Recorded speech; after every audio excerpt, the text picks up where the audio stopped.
Tobin and Leroy. Leroy Ford was one of the baddest men. Dude, they call me the kangaroo. Yeah. Tobin and Leroy, ready to deploy. Had to hit it with a little journalism, but that was a decoy. Better ask about me, boy. Okay, Leroy and Tobin, host of the showman. Still silly sauce for the show it. Till then, it's half moon open. Sometimes cold takes like a snowman. No proof, I'm a lie about a molding. No proof, like I always wanted him. I never hated him, I never traded him, and if I did, I never ever did again. What is in store? Like under the seat of the driver's side floor, it's cooties galore, and so many more. From 6 in the more, it's never a more.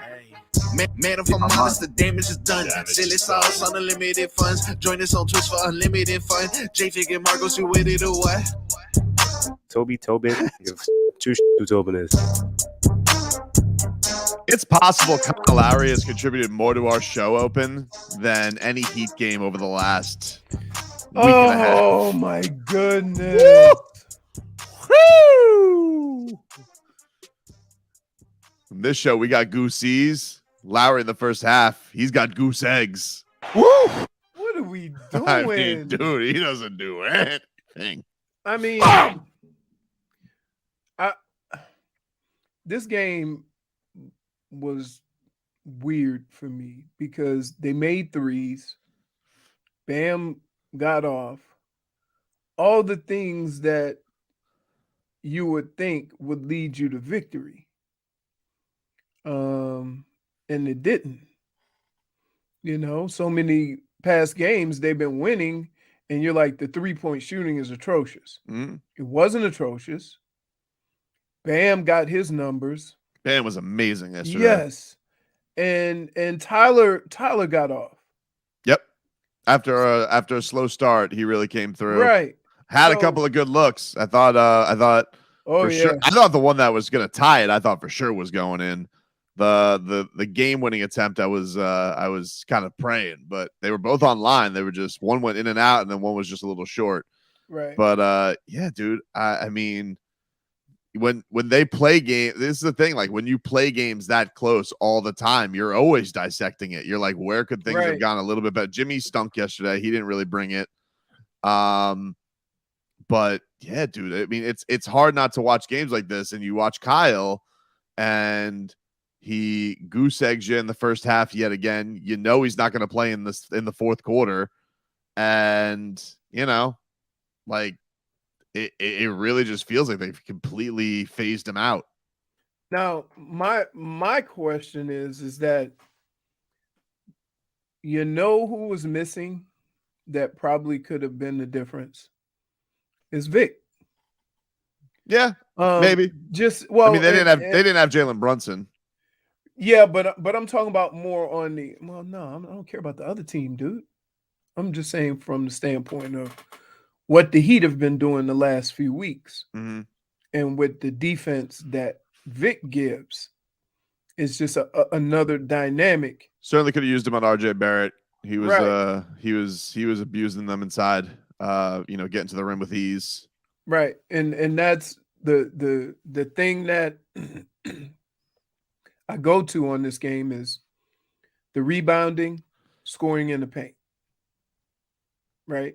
And those are two things that when you get to the playoffs, when you get to important games, those are probably two of the more important stats, that you're completing the defensive play and getting the rebound and not giving second opportunities. And you're forcing them to be jump shooters and not being able to get to the rim. Those two things will carry you a long way. And I think the Heat are usually pretty good at that. And this time the Giants were better. I mean, not the Giants, the Knicks were better. Yep, they came through yesterday, and crazy ending to that game. I mean, it was I thought the Heat had put it away and they were going to start pulling away, and then all of a sudden the Knicks went 9 straight. I'm like, wow. It felt like that from time to time. And it was a good back and forth affair. It's kind of like how a lot of them have happened. But the thing that's concerning about it, and this goes back to the starting lineup, and like nobody wants to acknowledge the point guard problem, But it's hard not to, where like this is 2 games in a row, Leroy. They've just gotten off to piss poor starts in 2 areas. In first quarter and third quarter, they just get off to such, rudderless starts. And like nobody wants to say, because I think everybody has respect for Kyle. But I mean, it's so obvious when he comes out that they play better. It is. Right. And so I don't know. The reports are that they're, I saw Barry Jackson reporting they're still not shopping him, but then we have that whole thing with Kendrick Perkins, whether you believe it or not, they're not quote unquote seeing eye to eye. He's saying that he wants to play in the fourth quarter. The quote he gave last night was, as a competitor, you want to play, but our coach makes the decision. He will do what he feels is best for the team. And as a competitor, of course, I want to play. As a teammate and a guy who just wants to win, I'm riding with the decision of our coach. Those guys did a great job and had a chance to win the game. And he says that right now he's just missing shots. He's getting good looks, but he's just missing. Yeah, I mean that goes without saying. Yeah. Well, there's a reason why he's that open. Yeah. Oh, dude, they're not. But that's the thing is like they're not even. That's the crazy thing about it. They're not even. You think about a guy. He is. What is he? 12th all time in 3-point makes. Yeah. And they are like ignoring him. They don't even. Right. The defense doesn't even consider guarding Kyle Lowry right now because I think they know he's gun shy. But if you look at it, I mean, it's been that way with the whole team. I mean, there's been a lot of games where they've dared anybody to shoot a 3.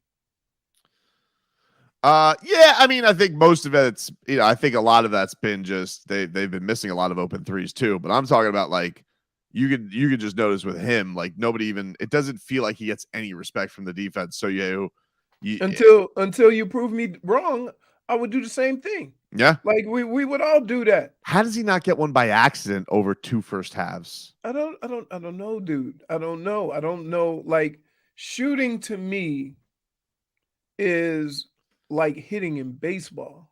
Like, these guys can do it. He's an accomplished 3-point shooter, but I don't know how you turn it around and keep in mind hitting and 3-point shooting, your success rate is less than half. No, I understand. But that's why you like when you look at, what Tyler, and I guess, you can say it's opportunity, but Tyler, has not the same bad first half, but he has a bad first half, but he keeps shooting and then, kind of turns it around. With Kyle, it's so noticeable that different players go. Different players. Tyler has always, I consider Tyler to be one of the more aggressive players in that he truly tries to shoot himself out of a slump. Yeah, dude. But there's being passive, and then there's this. Yeah, I mean, like, look, I know he's not playing well, but I'm just trying to. I'm just trying to figure out. At some point, when you miss a bunch of shots, and you're not the guy that they're counting on to be the 3-point shooter or whatnot, at some point you just say, let somebody else do it. Right. And I'm just wondering for his sake, like, okay, is the basketball fit just not here anymore either? Like, is it just run its course? And like, we have a trade deadline coming in 6 days? Yeah. And I'm just wondering, like, it just feels very much and like they're starting him out of respect because of credentials. But like, if Spo really wanted to, like, it really pulled the trigger on it, like, I could see him DNPing him some nights. And starting Gabe Vincent. I really, but Leroy, like, no. You're 100% right in what you're saying. I think the reason why Spo still starts Kyle Lowry has nothing to do with Kyle Lowry. It has to do with how how Spo does. Spo will take a guy on a 10-day contract and start him just so everybody can keep their roles. And he's very reluctant to alter guys who have a standing role when somebody gets hurt. So that's part of it. Now, I will say this, is that you definitely need more scoring from Kyle. Well, here, more of a threat. With Kyle not being a threat, it stifles everybody else. It's not even the scoring though. That like and I don't know. Maybe he's just a guy. Maybe he just feels like he's being phased out too. It just feels like he's not even trying to make the impact with the passing either. Like getting guys into spots, like all that stuff. Like he just. I don't want my point guard to be the dribble handoff guy. Yeah, I don't know, man. It was like I noticed Udonis out there more than I did Kyle yesterday. Like he's out there setting screens and freeing people up. It's just like Kyle's just like. It really just felt like a going through motions type of thing for him. It really did. I just wonder. I mean, that's the easy explanation, but I'm kind of wondering what is, it's a shooting is a finicky thing, right? It's the one thing in basketball that could send somebody, to that quiet place where they just like forget about everything else because they're not scoring. And everybody talks a good game. Kyle does a lot of things for us or whatever, but it almost seems like those things are suffering too, because the one aspect of his game has been so bad that maybe it's affecting everything else. And I don't know how you fight through it. I know that he's played basketball long enough that he's probably had situations like this before. But every time you do it on a new team, it's different. Yeah, that's the thing. It's like it's different being, it's D-Wade this happened a little bit with D-Wade in Cleveland, right? Like when he went there, they were like, oh, it's gonna be just like it was. And then like by the end of it, like you could just feel that team just didn't have the fit. LeBron basically had the entire roster shipped out outside of like Kevin Love, and they brought the whole new set in. And I just think with Kyle, it just feels like, all right, I just think I almost feel like they brought Kyle in for almost like Bam and Jimmy training wheel for Bam and Tyler training wheels, and to give Jimmy a little bit of relief.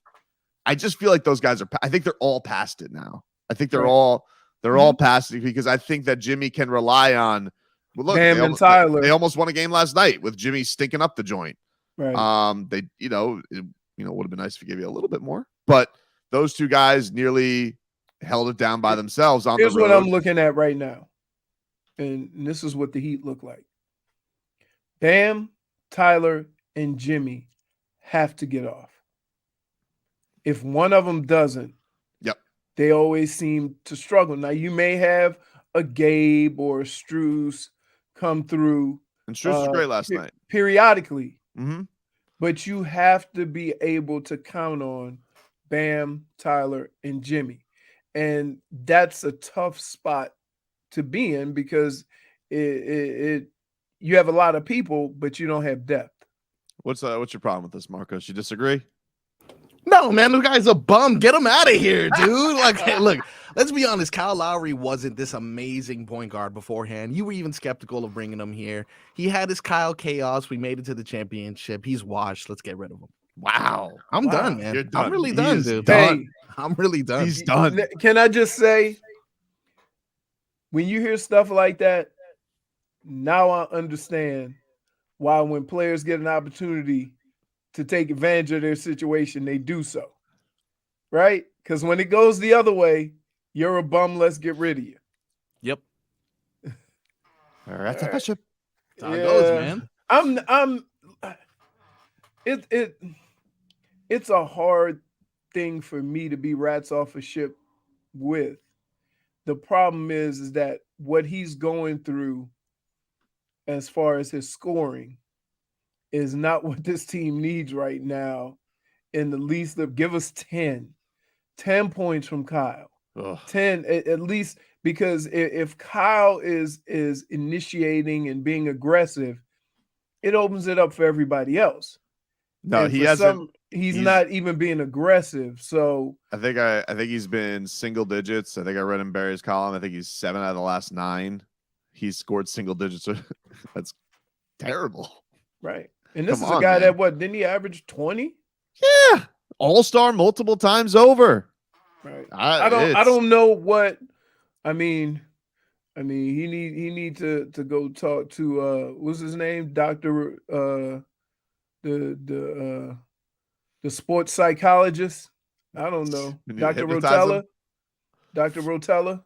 Man, we'll take. I don't know. I can't. It's one of the things that I'm probably more patient with it than you guys because it's sports and I understand, the ebbs and flows of it. But as a fan, I can understand if you're just done with it because the team needs something. And you see these close losses, and every game is a 5-point game, and you can't really afford to have a guy giving you a donut. I get it. Take a break. Those are our headlines brought to you by the new Palmetto Ford Truck Super Center. Why buy your truck at a car store? Palmetto Ford. We know trucks. Back after this.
Welcome back, everybody. Tobin and Leroy here with you. Hey, hockey fans.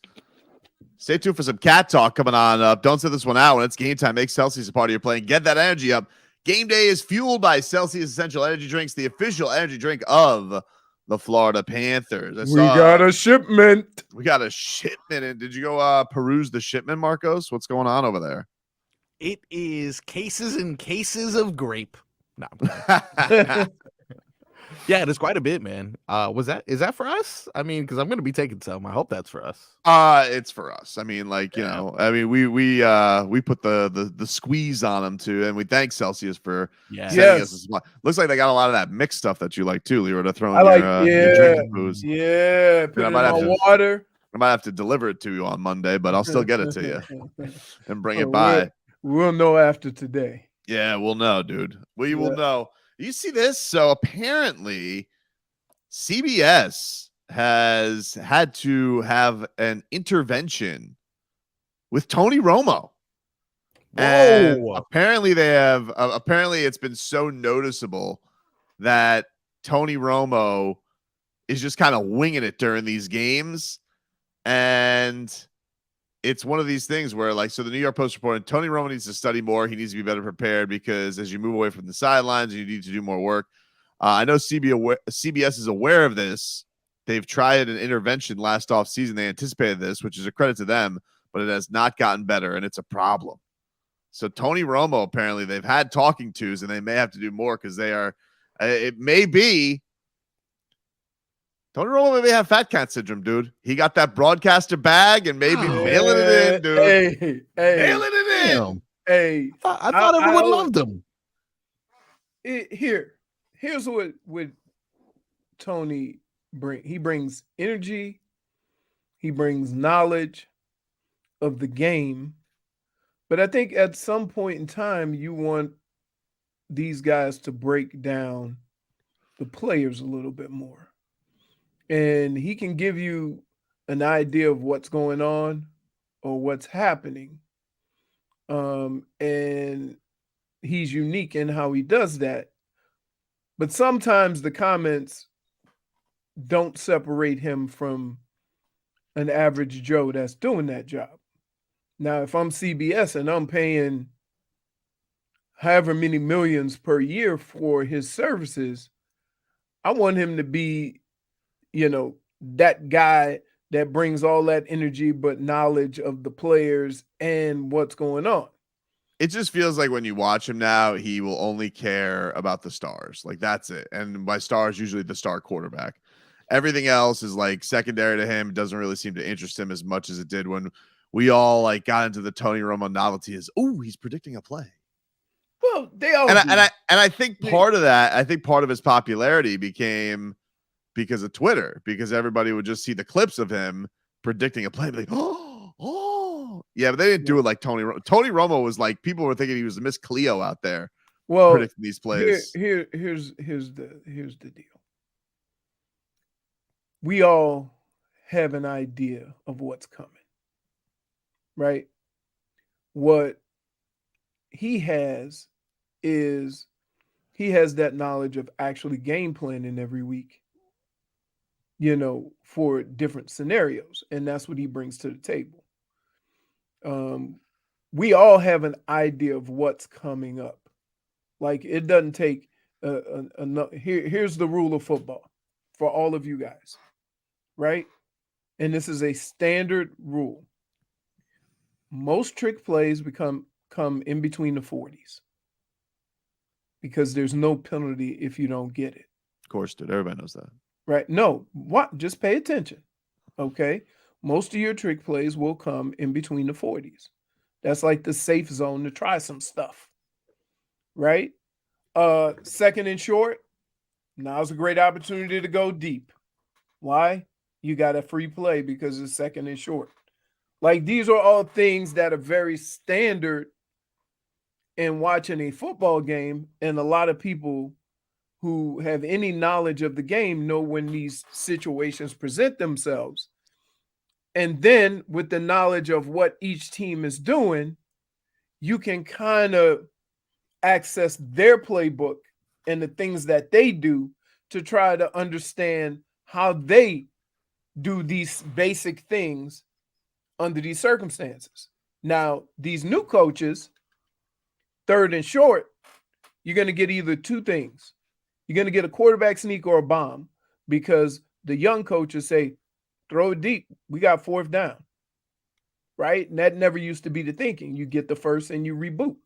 Now you got coaches that do things a little different. So the access to what's going to happen is there for everybody. He just has a different kind of view of it because he's been more active in the game plans in these situations. And so that's why you see a lot of quarterbacks that do this pretty good, because they have that knowledge of game planning every week for these situations. It writes, in an effort to have Romo focus more on being fully prepared and to find a way to have him mesh better with his partner Jim, executives, including CBS Sports Chairman Sean McManus and CBS's NFL's lead game producer Jim Rickoff, flew on separate trips to Romo's home in Dallas. To call this an intervention is a complete mischaracterization. We regularly meet with our talent, says Jen Sabatelli, their spokesperson. Whatever one chooses to call it, the executives reviewed taste with Romo, went to dinner, and discussed broadcast in an attempt to have him return to the form that made him a sensation the first 3 years on air, beginning in 2017. That culminated in him getting the largest sportscasting contract in history, 10 years, $180 million. Telling you, dude, I know fat cat syndrome when I see it. I know fat cat syndrome. I mean, Tony Romo, Garfield, samesies. but guess what? Unlike other professions, there ain't no cap hit. That money is all good. Oh, Jim, we got to broadcast together better. Feels like Jim Nantz hates him then, because like Jim Nantz is probably the one pushing him. Well, here's the thing is that Jim Nantz has he used to just let Tony go. And now he doesn't. You know what I mean? He tries to harness by him talking more. And I think more people want to hear from Tony Romo. Do they? I don't know. Like, I'm saying not in. I mean, we got one Bills game. We got one Tony Romo game, and it was that Bills game. And God, I wanted to punch my television with him. But that was just because he was so in the bag for Josh Allen. I didn't feel like it. Well, he was, dude. I know it was. I'm not saying he wasn't. I'm saying I don't watch games like that. Like here's the funny thing is that you'll text what Tony Romo is doing, and I'm thinking to myself, I hadn't noticed I was watching the game. Right? I know why, because I watch football and you watch football differently. You watch football like you know what's going on and you can predict stuff all the time, and I watch football for narrative and Tony Romo angering me because he's a bastard. I remember I think it was me and Winningham, right? And I broke one play down for him, and it took 15 minutes. He's like, "Oh my God, like what, yeah." It's a different experience watching football with you. It is. It's not. It's not dumbed down. It's not. It's like watching football with Rosetta Stone for football. It's a weird. But here's the problem: is that so when I watch a game and I see a mistake, I'm looking at the play to try to determine why. And a lot of times you'll just look at it and go, oh, he can't do that, or he can't make that mistake, or he can't do that. That's right. There's reasons behind all that stuff. That's why what I'm interested in. Yeah, not me. No, I want to you just look at the result. Result, or the mess up or something. Like I just want to call somebody a bum. But Tony Romo, make no mistake, is a bum. Yeah, I don't necessarily I don't mind the analyst. but I don't watch the game to where I'm waiting for what the analyst thinks, Oh, right? And speak. and so the fact that you guys try to enjoy sports through the eyes of somebody else, that's kind of your fault. Yeah, I wouldn't call my fault. I mean, that's it's I your feel like fault. I feel like it's a harsh, term. It's fault. your fault if you're viewing a sporting event and the reason why you don't enjoy it is because of what somebody is commenting He's supposed on. to entertain. Make me a The bicycle clown. game Go is out the there. wait, but that's my point. The game is the entertainment. Sometimes, but then let's get some insight every now and then. Sometimes you get the goods. Like who was that CBS crew that had the good interview with Tua, where they had the stories of Tua's confidence? That's good stuff. They're giving some But insight. that's sideshow though. That's after No, but but they're saying it during the game. Yeah, that's Saturday night. But that's not what Tony Romo is getting into some hot water with. That's not the part. The part that he is, and a lot of people are commenting on, is you can tell how prepared somebody is when they watch a game, right? And so that's where they're getting at with that. But it's crazy because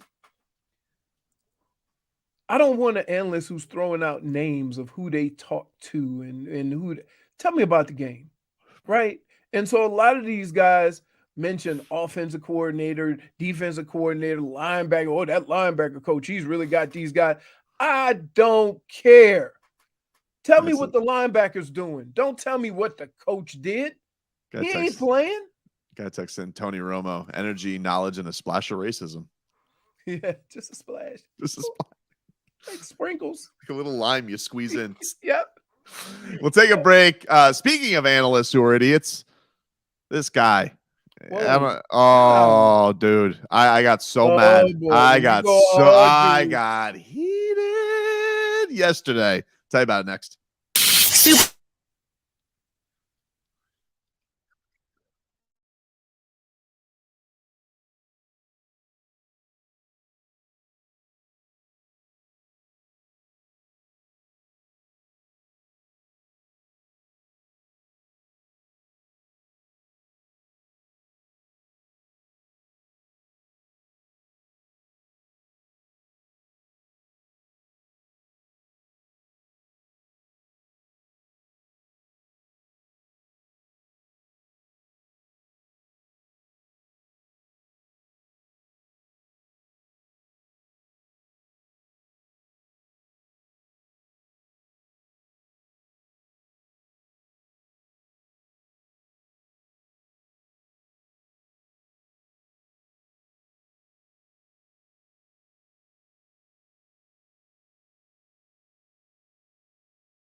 forever. Broward Health.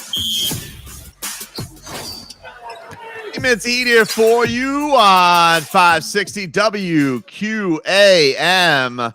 Your Miami Heat, they lost last night to the New York Knicks 106-104. Falling short. Tyler Hero misses a 3 at the buzzer. Looked like Miami wasn't even going to have a shot at that. They had a chance to tie it. Tyler missed a 3. Then they get the rebound. Then Tyler tries to whip it to Max Strus into the stands. It nearly goes into the stands. So Strus then throws it. It gets picked off. Nobody's there to stop Julius Randle for a dunk. So that puts the Knicks up 5 with I think there's 6 seconds left. Yep. Looks like it's Dunzo. Strus comes in. He hits a 3. The Knicks, they get the ball in. Julius Randle falls over. They call a foul on Bam. Bam didn't even touch him. He just fell. So they do coach's challenge. They get the ball back with 2 seconds left. Gabe Vincent inbounds it, gets a look to Tyler Hero, but it does not go in. So the Heat fall short 106-104. Great game last night from Bam. I was almost wondering, Leroy, I swear to God, though, when Bam was going that good, he couldn't miss yesterday with barely touching net.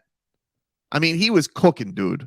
Yes, he was. I it was turnaround to the rim, cutting. It was pretty. Fadeaways. He had a little bit of everything. We should let him get that last shot. We never put the ball in his hands at the end. We've done it twice. He's hit game winners against the Nets. I feel like in that situation, he's your guy. Tyler just had his shot to tie it. I get it. He's won some games this year. I just felt like Bam was the man. He deserved that moment. He deserves that chance. I want him to get those opportunities. I feel like we're always going to go Jimmy Tyler, and I feel like Bam should be right there with them. That jumper's wet, dude. It is, but that's why you bring all those damn shooters in. I do agree with you from the standpoint of one of the things that we want and what they strive for is to get the hot hand, the ball. However, I don't know where you could get Bam the ball with that short of time. I wouldn't mind if he shot the 3. I've seen him shot shoot that 3 either. Let's do it, baby. I've seen him shoot 3s when a short clock, and it seems like he always makes it. Yep. So I would have liked it. I thought he deserved it last night, but yeah, look, but it's hard to again, argue. They executed a good play. Just Tyler Hero was short on the shot. But right, if I told you right now, Tyler was going to get an open shot or Bam was going to get an open shot, you go with Tyler. I don't know. Not last night. A 3? He was killing it, dude. A 3? God, I would have loved that. Serious? Can I tell you what also would have been? No, because you're being ridiculous. This is what had me fired up going into last night, right? So this was circulating the Twitter sphere, right? Bam Adebayo makes the All-Star game. Great. However, I can't just be happy. I gotta be fueled by some petty. He should have been a starter. He makes the All-Star team. Jimmy does not, which is kind of a joke, but I know that he doesn't care and would prefer to have the vacation. So somehow I'm not that upset for him because I know he would prefer to be anywhere else besides the All-Star game. But Bam, I'm listening to this clip from the Zach Lowe podcast. They call it Low Post. And so Zach Lowe, big Bam fan, he's talking to this guy. He's referred to as Kevin Pelton. All right. Nerd. Basketball numbers guy. But as I like to call him, after you'll hear this clip from him, he's what I like to call, and what Tony Fiorentino has coined, pseudo-expert. This guy, he comes in here. Listen to what this guy has to say about Bam Adebayo's season. I was floored. I don't even know if I have reason to be upset, but I'm already priming myself to be angry that Bam Adebayo is left off the Eastern Conference team. What is your reaction to that? Should he be on it, or am I irrational about driving the Bam wagon? I am probably relatively lower on Bam Adebayo's candidacy even than Jimmy Butler on his own team. I mean, certainly deserves a lot of credit for carrying the offense the way that he has this period of time. But, one of the things that I weigh heavily into this is it has never been easier for centers to put up good offensive statistics than it is in the league right now. I mean, you look at the East center debate and Nick Claxton's role in it. And I think that's a good example where he's shooting like 80% from the field. So, the bar to be a productive offensive center has never been as high in the NBA as it is right now. So I'm probably a little lower on Bam's candidacy. All right. Here's the thing there, Pelt. What? See, here, I can tell you what the problem is. Here. A numbers guy is looking at numbers. He's not looking at these games. And when you see a guy play, you understand what those 20 points mean and their importance and their impact. You can't compare Bam's 20 plus points a game to Joel Embiid. And I think by calling him a center, what you're doing is you're lumping him in with Claxton, with Embiid, with a whole lot of other guys who play center, and you're not looking at his impact on each game for the Miami Heat. My thing about this is this. First of all, it's very convenient that when it comes to him, all of a sudden center scoring has become easiver than ever. Right. All I see night in and night out It's are highlights of threes. All I ever see is Jokic, the greatest thing to ever hit basketball, and Embiid, the best thing ever. I'm not saying those guys don't deserve it. They are tremendous. But why is it that when they're doing it, we're seeing something revolutionary, but now Nerd Boy here has to say, well, Bam's in an easy scoring center era. Look at Nick Claxton. Hey, dude, I don't know if you know this. Maybe I could break this down to you, dumb Van Pelt. Here's the thing. Nobody, and I mean nobody, goes into a Nets game thinking, hey, man, how do we stop Nick Claxton tonight on offense? It's not a thought. You want to know why? Here's the thought here, Kevin. Because they have Kevin Durant and Kyrie Irving. Of course he's going to score 80%. Bam Adebayo is the best player or second best player on his team. Top 2 scorer on the team. Nick Claxton, he's there to defend his ass off and just get dunks. That's what his job is. He should score 80% on his field goals. All things that are clearly evident, he doesn't watch the games. I don't understand, though, when it comes to this player. I don't understand it for the life of me, Leroy. The disrespect, the dismissiveness that comes from the media and the fans. Clearly the players have his respect. Hold on. Clearly the players have his respect. He was voted 5th in the front court by the players. Clearly the coaches give him his respect. But what is it with these pundits and these dum-dums on Twitter that have the audacity to disrespect Bam Adebayo? I don't understand it. I don't get it. And I don't like it. Because in this world today, we don't look at the games. We go to the box score. And it doesn't give you the full picture. But this is a numbers guy. All he's doing is looking at numbers. He's not watching Bam play. But he's not the only one. Like his beating the drum of this stuff speaks to Bam not being in the top 10 of fan voting for front court players, which was a joke. He's and you put somebody like, numbers. I don't care. Guess what, dude? Get your head out of the matrix and watch some Sports Center. That's what the other thing is what I'm saying. Like these are all when somebody tells me he's a numbers guru, you know what that says to me? Every Monday morning after football and every morning after basketball, he opens up an app and looks at the numbers. Did you see Bam with a night in and night out? This guy is putting a new poster on his wall. Did you see that dunk that he had last night? There was at one point all 5 Knicks tried to guard him. Yeah, because they're like, ah! And this guy, I'm just sick of him being treated like this dude is a star. He is a star. It is time to treat him like a star and give him the respect. And I know I sound like a loon the day after he's named an all-star, but he is a star. Where is his respect, Pelts? I'm telling you where this world is right now. I don't like it. They don't look at Bam and watch him play. They look at where his numbers rank to all the other guys. And so that's a problem with every sport. Here's the other thing that annoys me. You know, I see these depoy ladders that they put all over the place. This is another thing. People seem to claim that Bam is slipping on defense, which is ridiculous. Did you see that steal that he had yesterday? Just snatched it out of the air to go get some free throws, but somehow he's slipping.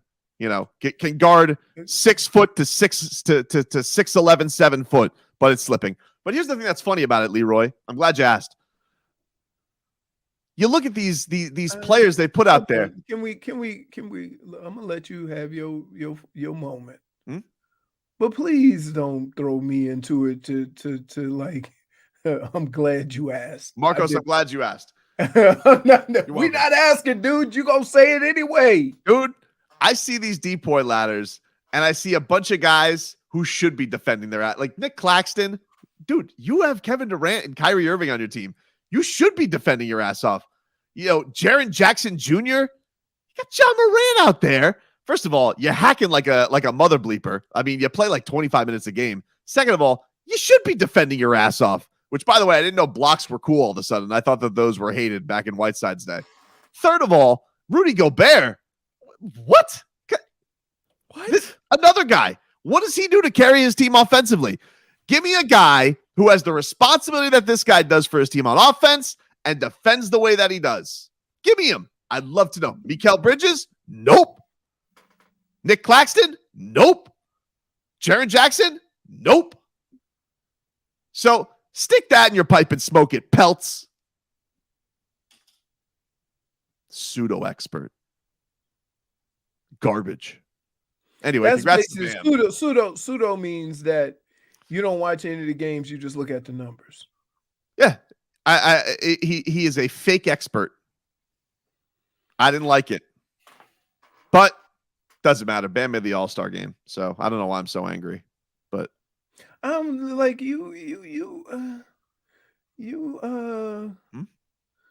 problem? Yeah. Why are you upset? Because the Heat lost?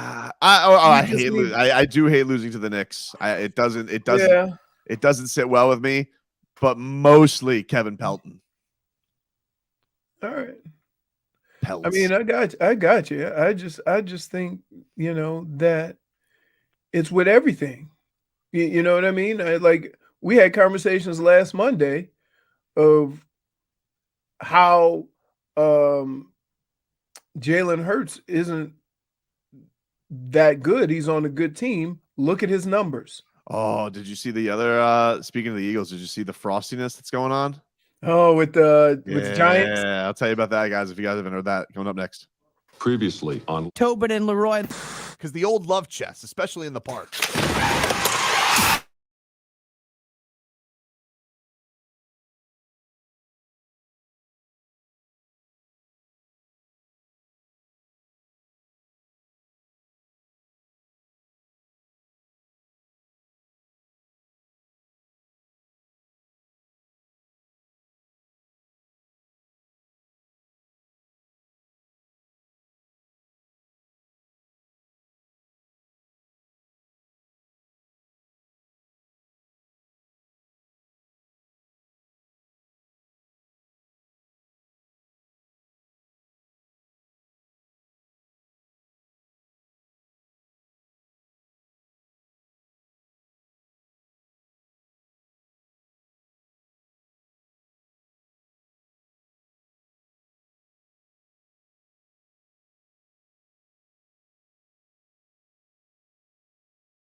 It's time for our Tua. It's our Tua.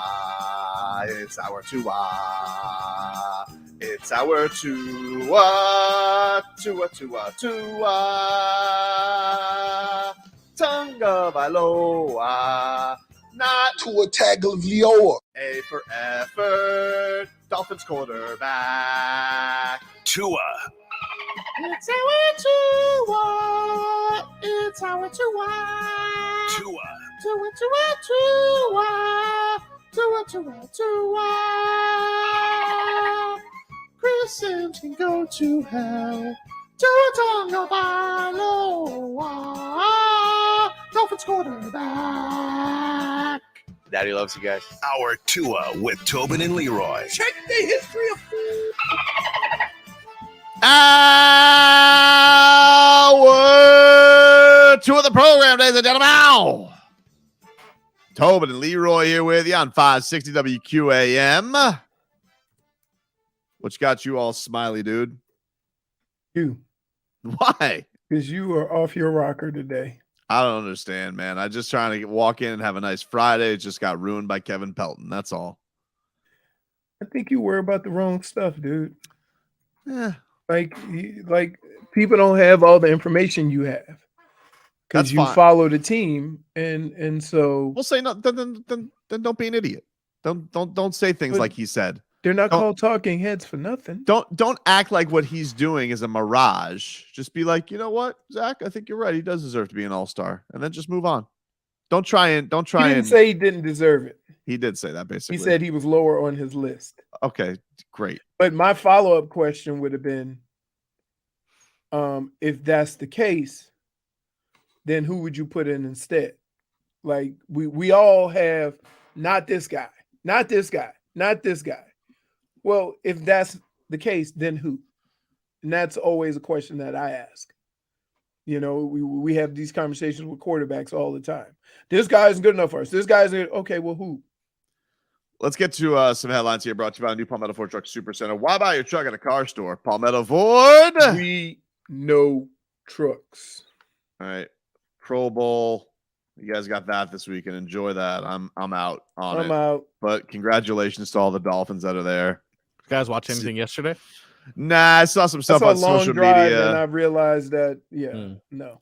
Yeah, what do they have? They had the dodgeball yesterday. Did you watch any of that, Yes. Marcos? I watched The the long drive. dodgeball was very boring. If I had to be honest, I don't know what was going on. That's not entertaining. Got to get rid of that. I do like the skills challenge though. I did like seeing the quarterbacks hit stuff from far away with a football. right. I don't know. Simple, but I like it. I think it's cool. You saw everybody there yesterday. Chubb and Teron Armstead and Tyreek and Xavier Howard. Tyreek had a drop in dodgeball. Oh, It's did like, he? oh, wow. All right, Tyreek. You know, off season, I see.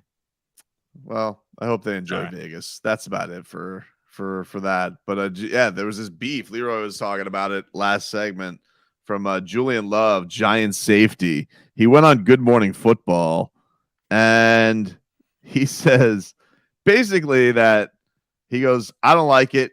He's in for a free ride. You guys could coach this team. That's how, I mean, come on. They have a talented roster. He's just doing the best that he can do. I think it's a players league and he's just taking a step back and letting his team play. Okay. Basically saying Nick Sirianni is doing nothing. He's just there with his Eagles cap on, doing nothing, and he has nothing to do with their success. And you know why that is absolutely unbelievable? Because they have a first-year coach. And their coach that got fired had the same talent. Right? True. So to say coaching doesn't matter when you have been through a situation where coaching matters is a joke. It's a pretty crazy thing. To say the guys there along for a free ride is very disrespectful. Yeah, I would have preferred the schedule softness as opposed to saying the coach. It's probably tough for them to say schedule softness because if you're in the same division, you probably have the same schedule. That's probably true. But it's I just think that's a crazy thing. Leroy makes a great point. Like Brian Daboll seemed like he turned things around for them, but Nick Sirianni he has a problem with because he feels like he's just what's there. going to happen here? Because the Giants were really good in spots this year. Like they turned it around. So if they compete for a title next year, right? And their coach's second year, is he going to say the same thing? Do you Is he feel gonna like say the same thing about his coach? obviously talent is super important, but I would like this is the sport where coaching matters the most, doesn't it? Here's where coaching matters in football more than any other sport. First of all, you have to get more guys on the same page with the same attitude, with the same mentality, Yeah. right? And nobody's ever on the same level. Okay? So you might have rookies who may be easier to get on that path, right? But you might have older veterans, quarterbacks, D linemen who are intricate parts of your team that may take a little bit longer to sell on what you're trying to do. So that's what makes football so different, is that you got a 35-year-old playing with a 23-year-old. And they're from two different, and as a coach, you got to bring all that together and have them all believe the same thing. Now, we're seeing that here. Everybody's bought into what Mike McDaniel's doing. You see that in Philly, because nobody's ever said a negative thing about Nick Sirianni, even after everybody made fun of him all last year. Well, I right? made fun of his press conference for sure. His press conference, right. And now you have a new coach with the Giants who seem to turn this thing around right away. Yep. So it becomes, it's a different thing. Like, you can be a great coach, but a terrible head coach, right? And that's the thing that gets lost in sports, is that you hire a great coach, but it's the other things that play more of a role in whether you can turn this team around. The attitude, the mentality in which you go about daily work, the way you prepare for games, how focused are you on the day-to-day and the in-game, decisions that have to be made. Like, these are all things that everybody can't do, even though the starting point is great coach.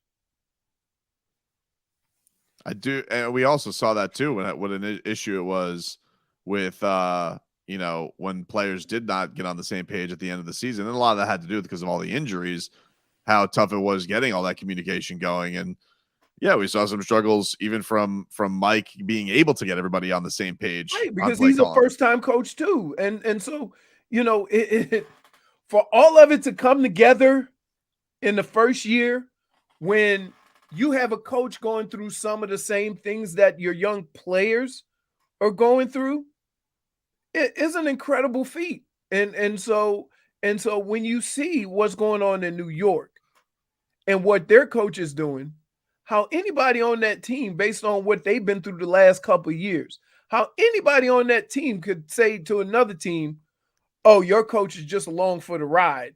It's the players, right? It's kind of funny because you guys weren't world beaters. The only person I can say that about for a fact, and everybody will agree with me, is Switzer. Barry Switzer. When he took over for Jimmy Johnson. Oh yeah, he was caretaking. He was along for the ride. Right. Or how about what about down here? Coker in Miami. Coker was along for the ride, dude. Okay. So you know what it looks like. For sure. It does not look like what he's talking about. I don't think so. He just I don't think so. Like, and Sauer. I mean, he just got eliminated by them. It's one of those things. Yeah. You know what? If I'm a head coach and I'm supposedly along for the ride, I'm gonna be like, giddy up, let's go get this chip. And you know what? If I'm Nick Sirianni, you know what I'm doing after the Super Bowl? If I win it, I'm going outside of a Walmart with one of those horses and just get on it, put a quarter in, and then put it on Twitter and say, just along for the ride. Right? Like, Who cares? We'll take a quick break. Back with more after this.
All right, welcome back, everybody.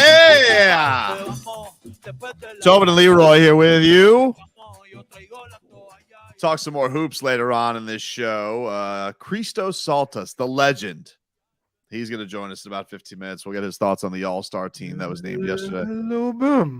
Hello, bum. So we will talk to him all the way from Greece. This dude's up at 3 a.m. watching hoops every single night, getting on these Zoom calls. So we will talk some What NBA time is with it him. there?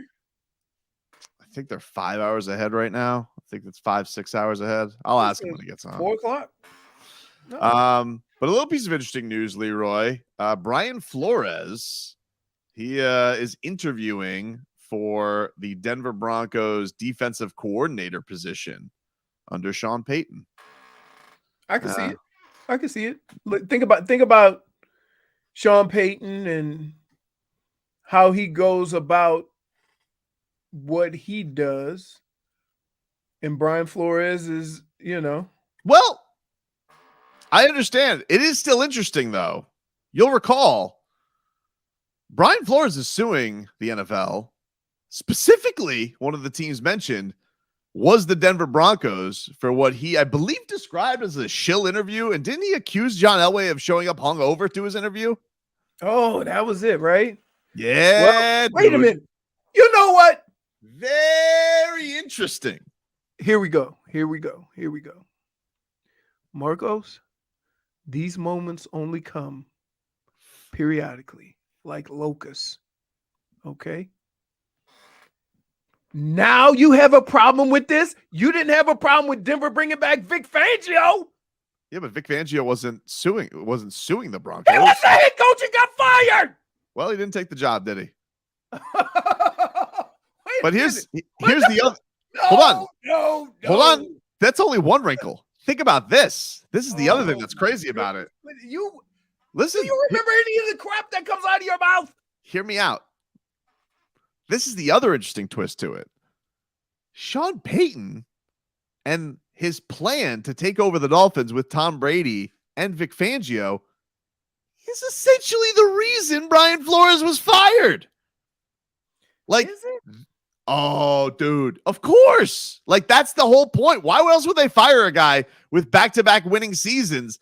And all of a sudden, there's this plan in line where they're going to have Sean Payton, Tom Brady, and Vic Fangio come down here, and Brian Flores nuked all of it. So how crazy would it be if he ends up coaching on Sean Payton's staff, a saboteur of his own career? Clearly, very crazy. If this were to happen, then you think maybe your story was a little off? No. Hold on. Does Brian Flores seem like the dude that's going to let bygones be bygones if that's true?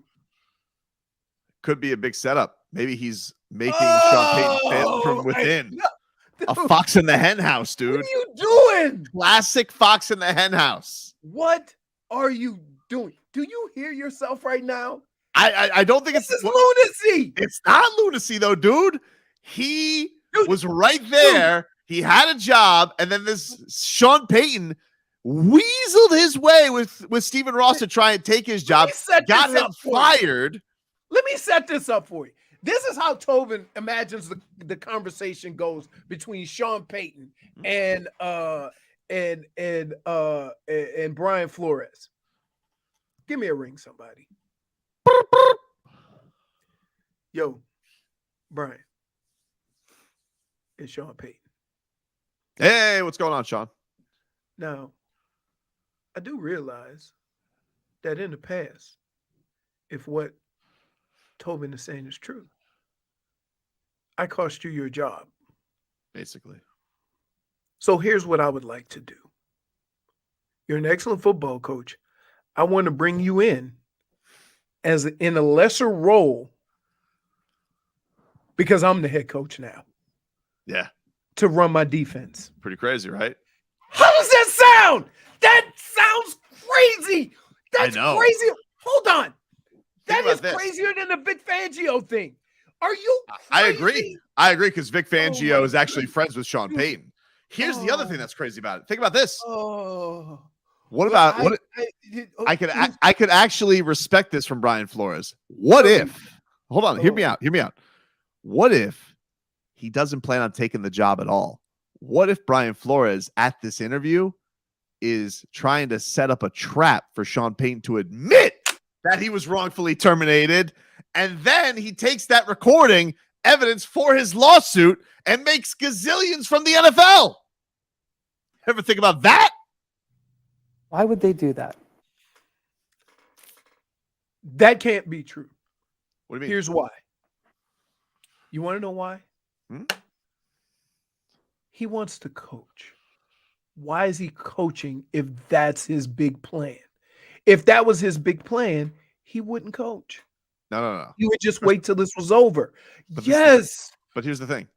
Here's the thing. Do you understand? You are giving, if you are saying to me that this coaching thing has kept you from getting a job. Yep. You're coaching now. And the Dolphins can always say other reasons as to why you got fired. Okay, I get it, but here's the thing. Oh. There'll be other interviews, there'll be other jobs. How often do you get a chance to sit down one-on-one with evidence? So he can sit down with evidence and try and dupe him. Evidence too, he's coaching. What? He's coaching. Nah, he's coaching because Mike Tomlin is that dude and said he wants him in the fold. Okay, but you do realize he's still getting his money, right? From what? For being a head coach. Is he? Yes. Are you sure? Yes. Even with the lawsuit? Yes. Okay, but even still, that's not the point of his lawsuit. The point of his lawsuit's not collecting what's owed to him. He believes he was wrongfully terminated. If he was wrongfully terminated with a white coach who was going to take his job, though he was winning at football, and now that coach who didn't get the job in Miami because you sued the Dolphins, now he has an opportunity to talk to him one-on-one and really add to his case. Now, all of a sudden, you would take that opportunity. You're forgetting one huge aspect of this whole story. Yep. Brian Flores wants to coach. Yes, he does. But would you turn down an opportunity if you were trying to solve a case? Would you turn down an opportunity to interview with a star witness? Like, I could go take the Cardinals gig if that works out for me. But why would he do it? Because all you got to do is subpoena him and get him in to answer questions. Dude, subpoena people, prep for that. If you weasel your way in and catch Sean Payton with his guard down, like, look at Brian Flores being the bigger man, coming to me to coach on my staff, and then all of a sudden, to call him to offer him the job, dude. He didn't just show up and say, "I'm here to interview." That's what they did. They requested he requested permission to interview with him. So he goes to that interview. No. He has to request from Pittsburgh. Right. But he has to get the initial call from Sean Payton. Right. And so the interview. He's not saying, "Oh, I'm gonna go interview for this Denver job." No, he was called and asked. I know, but that's what I'm saying, dude. The opportunity landed right in his lap.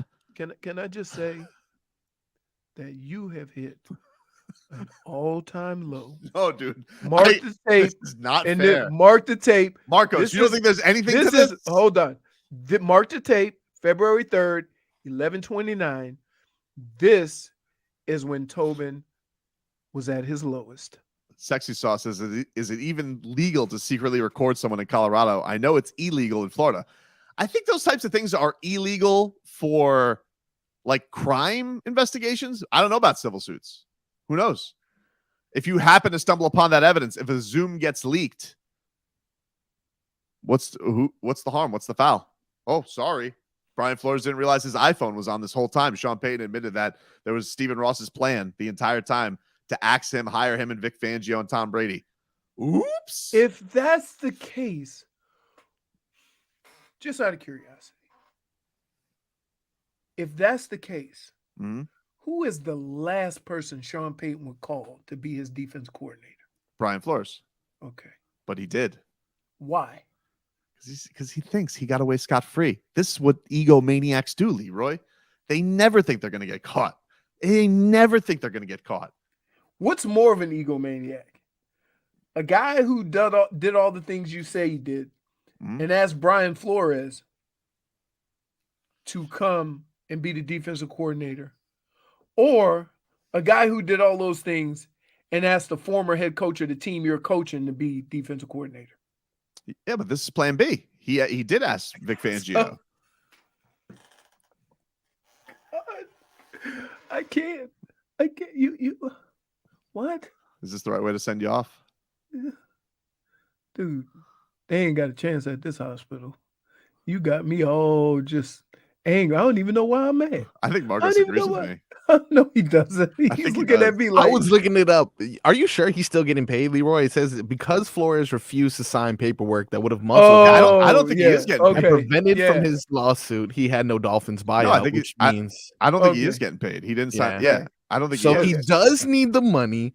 He is gathering evidence because he is gonna sue for And $1 billion. he can also he can still coach. He just doesn't at coach with that. the Broncos, but he has the Mhm. opportunity to talk to a key cog in the lawsuit one-on-one what? to get him to answer for his crimes. I figured it out. Gather that evidence. You watch too many damn cartoons. Life is not Looney Tunes, dude. Life is not Looney Tunes. What you cooking, Doc? Rabbit. Dude, I gotta be honest with you. What the hell? This is never been clear to me. I know what Brian. Good for him. Dolphin Kane. Let me just say to you right now, you're egging him on in any future conversations down this line. I blame you because you're egging him on. And all he needs to see is one person that says Tobin was right. That means he thinks he has the door to go. Speaking of the door to go, we open up the door to Greece. Greek Woj, the man he's boots on the Zoom. He's all over the place. Christos TSALTAS. We talk a little all-star, talk a little Bam, all that with him. He's the man. We love talking to him. We'll talk to Christos TSALTAS coming up next.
Rose.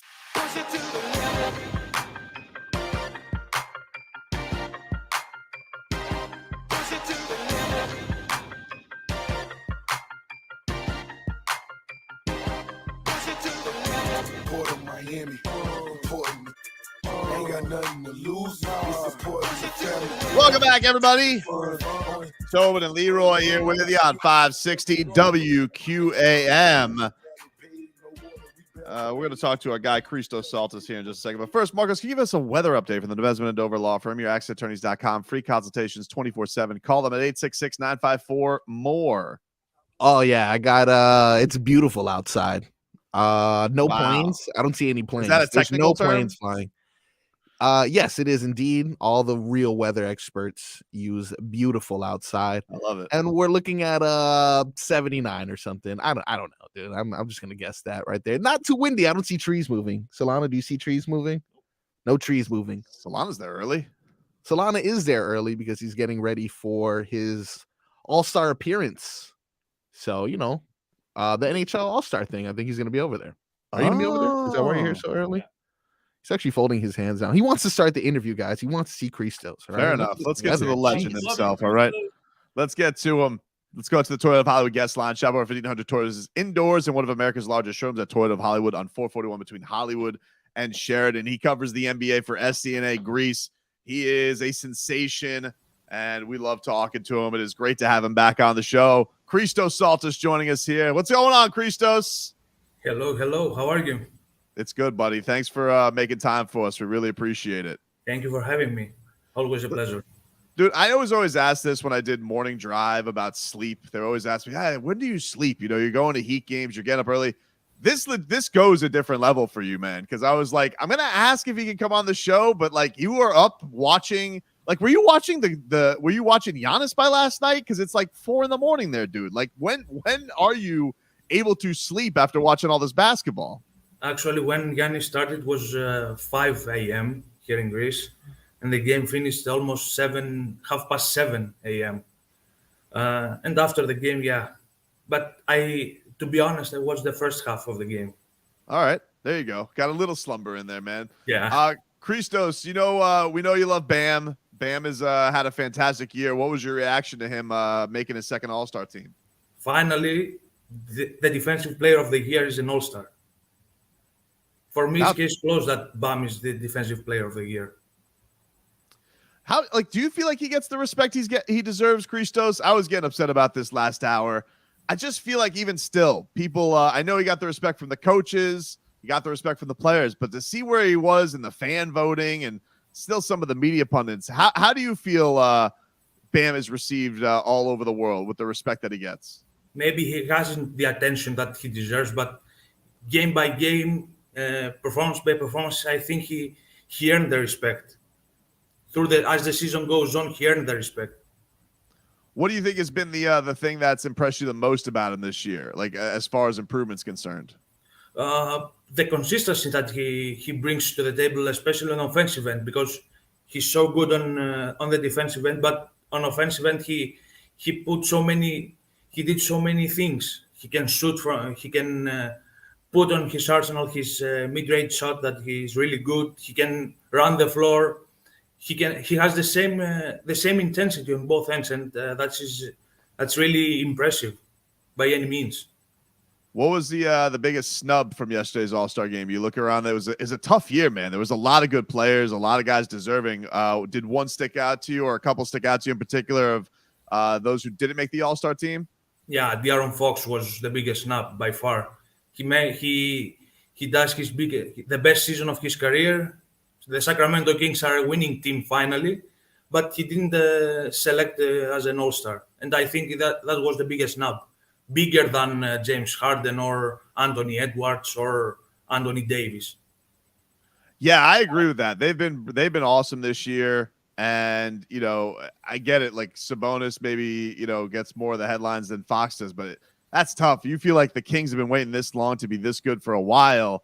How do you not give the respect to those guys? Yeah, I think the Kings earned the respect as a team, but I think Fox should be an All-Star. But there were so many players, and Jaren Jackson was really good this season. and it was so.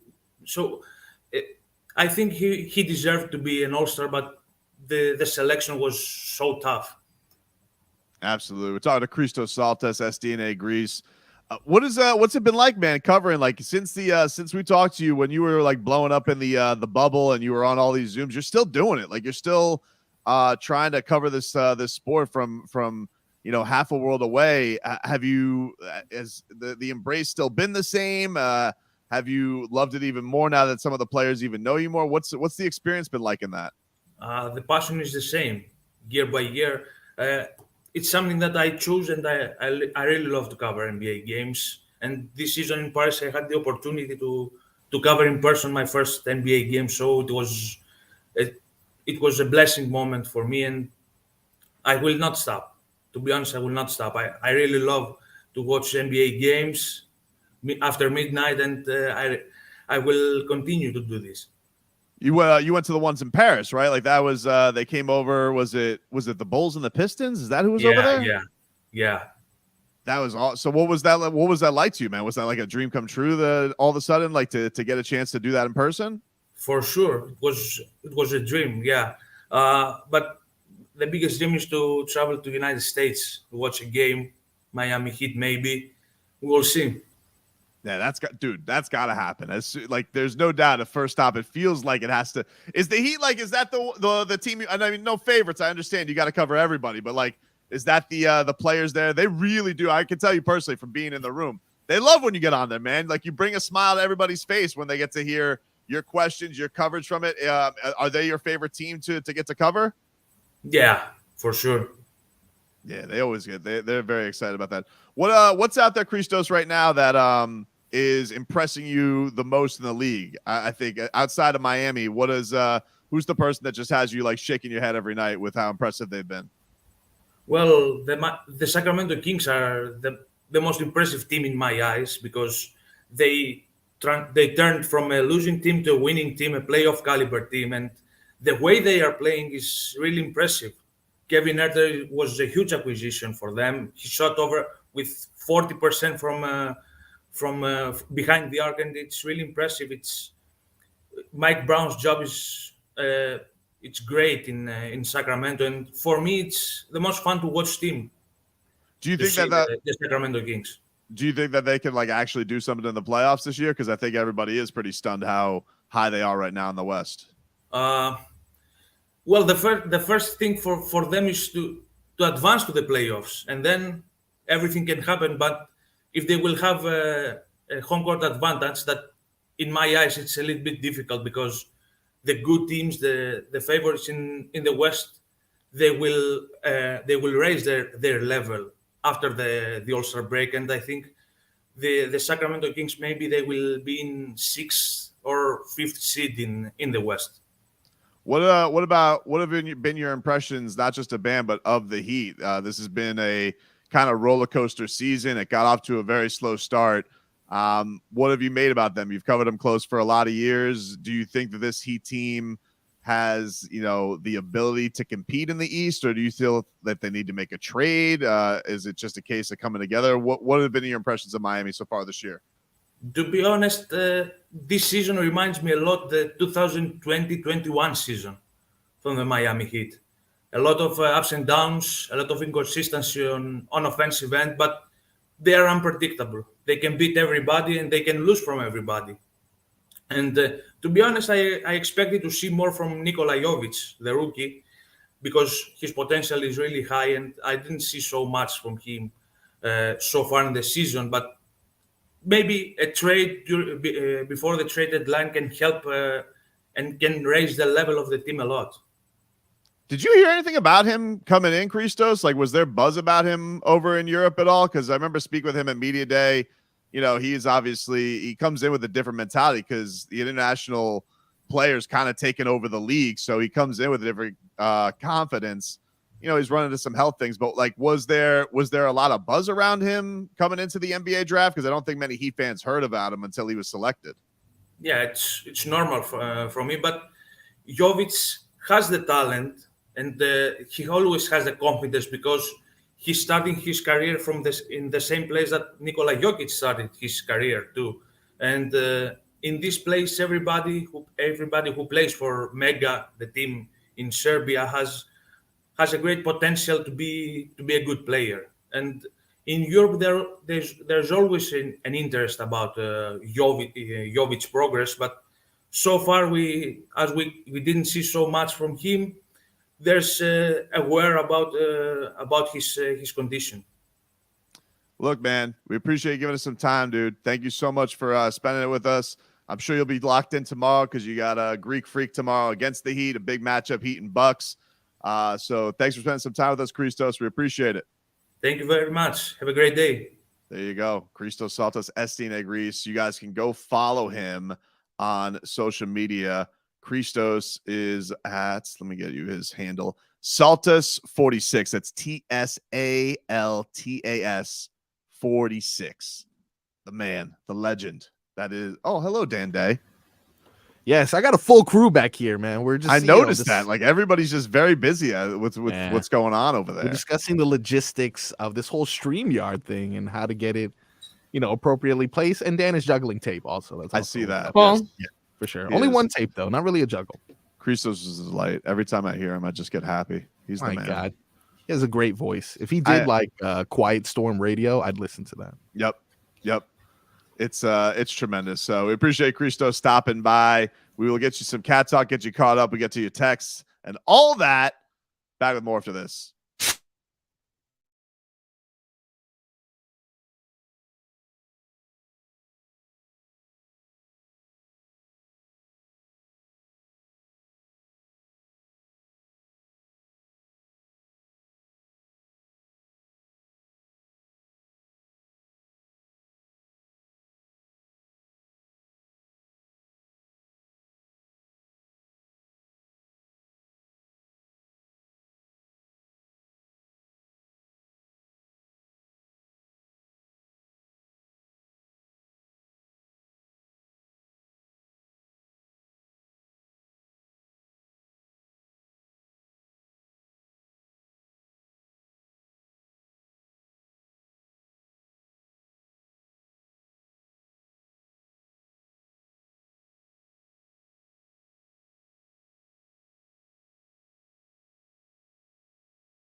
800-747-FREE. That's 1-800-747-3733. An Odyssey station.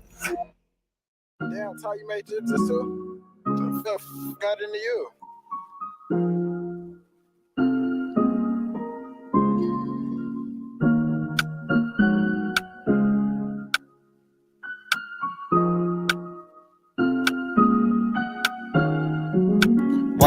Whoa. Welcome back to Rascals. Tobin and Leroy here with you on 560 WQAM, taking you up until 2 o'clock here. Miami Heat. They'll be back in action tomorrow against the Milwaukee Bucks. Thanks again to CHRISTOS TSALTAS for joining the program all the way from Greece. Appreciate him after knowing a long night of watching basketball. What a delight. Were you saying something, Marcos? I saw you mouthing something, but I didn't hear you. Yeah, I was telling Solana to stop bugging me. I got my own show to worry about, dude. Oh, what is he doing over this there? Guy, what man, are you talking about there, Solana? If you want to talk to Marcos, you do it on the air. That's true. Yeah, might as well get paid for. But yeah, man, I actually got a text from Len. Len must have been intrigued by the voice. He's like, "Who is the sweet, sultry sounds of this handsome young man on the radio right now?" I had a He also messaged me. I gotta let him know who Christos is, man. He knows who Christos is. He just like needs 7 to be p.m. reminded. over there right now. Dude. I mean, like, come on. I'm not gonna sit here and have a legend like that have to explain who he is. He's the man. Yeah. He's the best NBA reporter out there right now. And if you don't know, now you know. Speaking of which, that stupid Dana White catchphrase. If you guys want to check out tomorrow on Tapped Out, I'll be back with my guy Sean Levine. We have the #1 pound-for-pound fighter on the planet, Alexander Volkanovski, joining the show. Maybe you heard of him. He's fighting Islam Makhachev coming up next week in Australia, and I think you guys will enjoy that. He is tremendous. 7 to 9 tomorrow. Check that out. BetQL, for all the Twitchers out there, the BetQL channel on Twitch. Pop in the chat there. And then on YouTube as well. I believe we're on the Odyssey Sports YouTube page. Maybe it's the BetQL YouTube page. You guys will find it. I'll tweet out the links. Just go check us out tomorrow from 7 p.m. to 9 p.m. Let's get some headlines here. Go ahead. I don't want to give out too much. Was he swimming with sharks? Is that something that he was swimming with sharks? Yes, I asked him about swimming with sharks. Why do people do that? Why is that a thing people do? Why Australia? Why not? He literally like his Yeah, his answer to that was basically, "It's what we do. It's Australia. Yeah, okay. It's what we do." And I was asking him, I was like, "Did you do that simply because Islam Makhachev had this video where he's in like a Russian sauna, but then he runs out of the sauna in the frigid Russian forest and just jumps in the water?" And like, you just have a classic case of Russian doing Russian stuff, Australian doing Australian stuff. Let's see these two guys scrap coming up on next weekend on the 11th. But yeah, that's what he's like. Yeah, that's what Australia does. Swim with sharks, poisonous snakes. That's how we roll. I just imagine everything in the Everglades is dangerous. Why are you shaking your finger, J-Fig? You know, I don't know why I'm the way I am, but you say sharks and I'm like, okay, cool. You say snakes, You're out. I'm out. Well, You say gators, I'm out. Sharks okay with? Gators, I was about like when I was out at the springs, and you know, you're kind of like in that little kayak or on a paddle board or whatever. You know, it's not. They're not that aggressive looking. They're not that scary looking. You know, they're kind of just minding their own business, doing their thing. The sharks, I don't play with. I mean, I am always nervous when I'm at Peanut Island. I feel like a shark's going to come up and just take a chunk out of my cheek, but you know.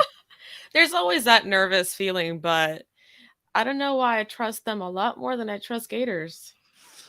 Where is Marcos going? Like, what is going on over there? There's a lot going on over there. Now an engineer is calling me. I saw like the flashing lights, and I was like, okay, well maybe this is. We're trying to figure out the broadcast. It's Hogman and Crowder. Let's time for some cat talk. All right, hockey fans, don't sit this one out.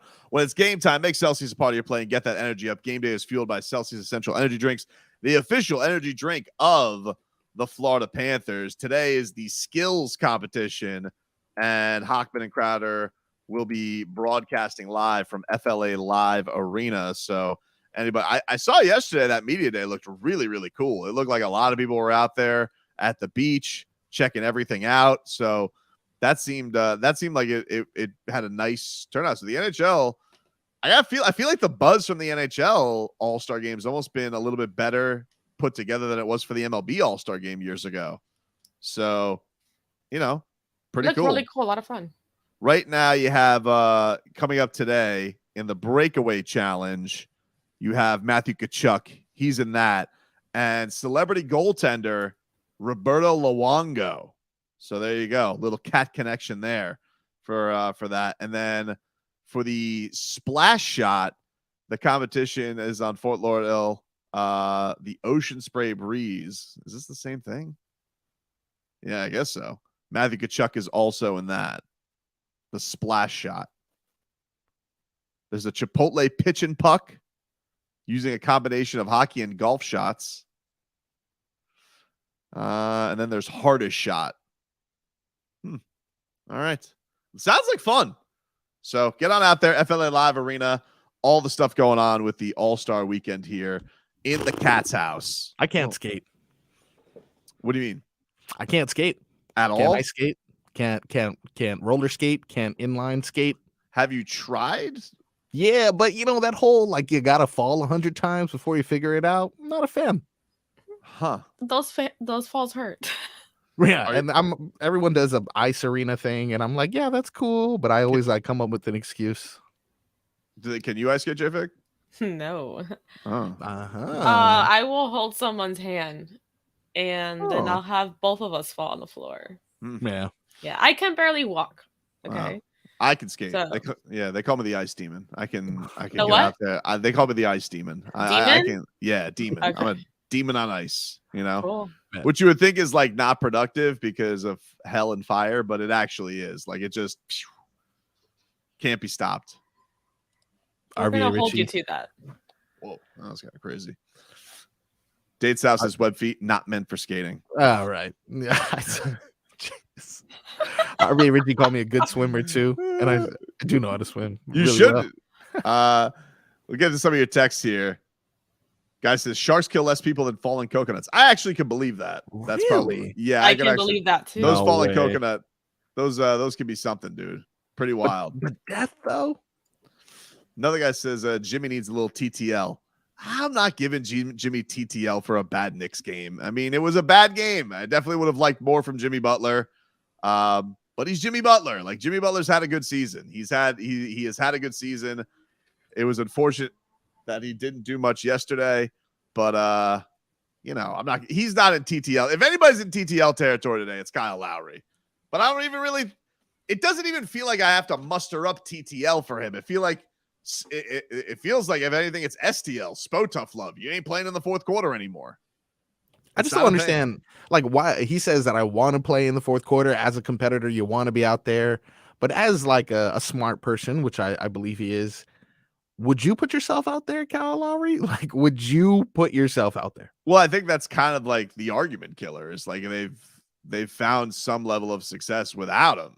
So, I don't think there is a thing like where it's like, wow, you're really missing Kyle. You don't have this element with him out there. And I don't know, the impact's just not there. I would almost be surprised because the talks from reporters, there seems to be interest in him, but it doesn't sound like the Heat are very aggressive in trading him. And I would almost be surprised if Kyle, I don't want to say goes to Miami and demands a trade, but I would be surprised if he didn't be like, all right, is this gonna he obviously isn't gonna want to finish out another year on the Heat like this. So I'd be surprised if it almost isn't like a mutual thing. Like, hey, can you find me a place to go to? And the Heat's answer, there's a lot of Toronto Raptors fodder out there as far as certain guys that they may deal off. And I think that would be kind of cool if Kyle Lowry got a chance to go back to Toronto, go back to a place that actually loves him. I feel like for D Wade, I remember what that meant for him to get that opportunity. And it was just, you could see as soon as he got from Cleveland to Miami, it went from a guy who looked like he didn't have it anymore to the joy being back in basketball. And he looked like himself again. And, was just the leader of that team immediately and the best player on that team immediately. I just feel like Kyle just doesn't have his, he just does, maybe it's him just being old and not taking a step back, but he just doesn't have his mojo here. And I just don't see the point in doing this anymore. Like, you're going out there, you're giving up you're giving the Heat goose eggs first half after first half. You're not going to play in the fourth quarter. So you're giving me like, all right, here's 7 minutes. Maybe I'll score. Oh, I gave you a basket. Oh, I hit you a couple of threes. But, you know, could Gabe Vincent do the same with that with those minutes? Would Victor do the same with those minutes or do better with those? Yeah, probably with the way that he's been going.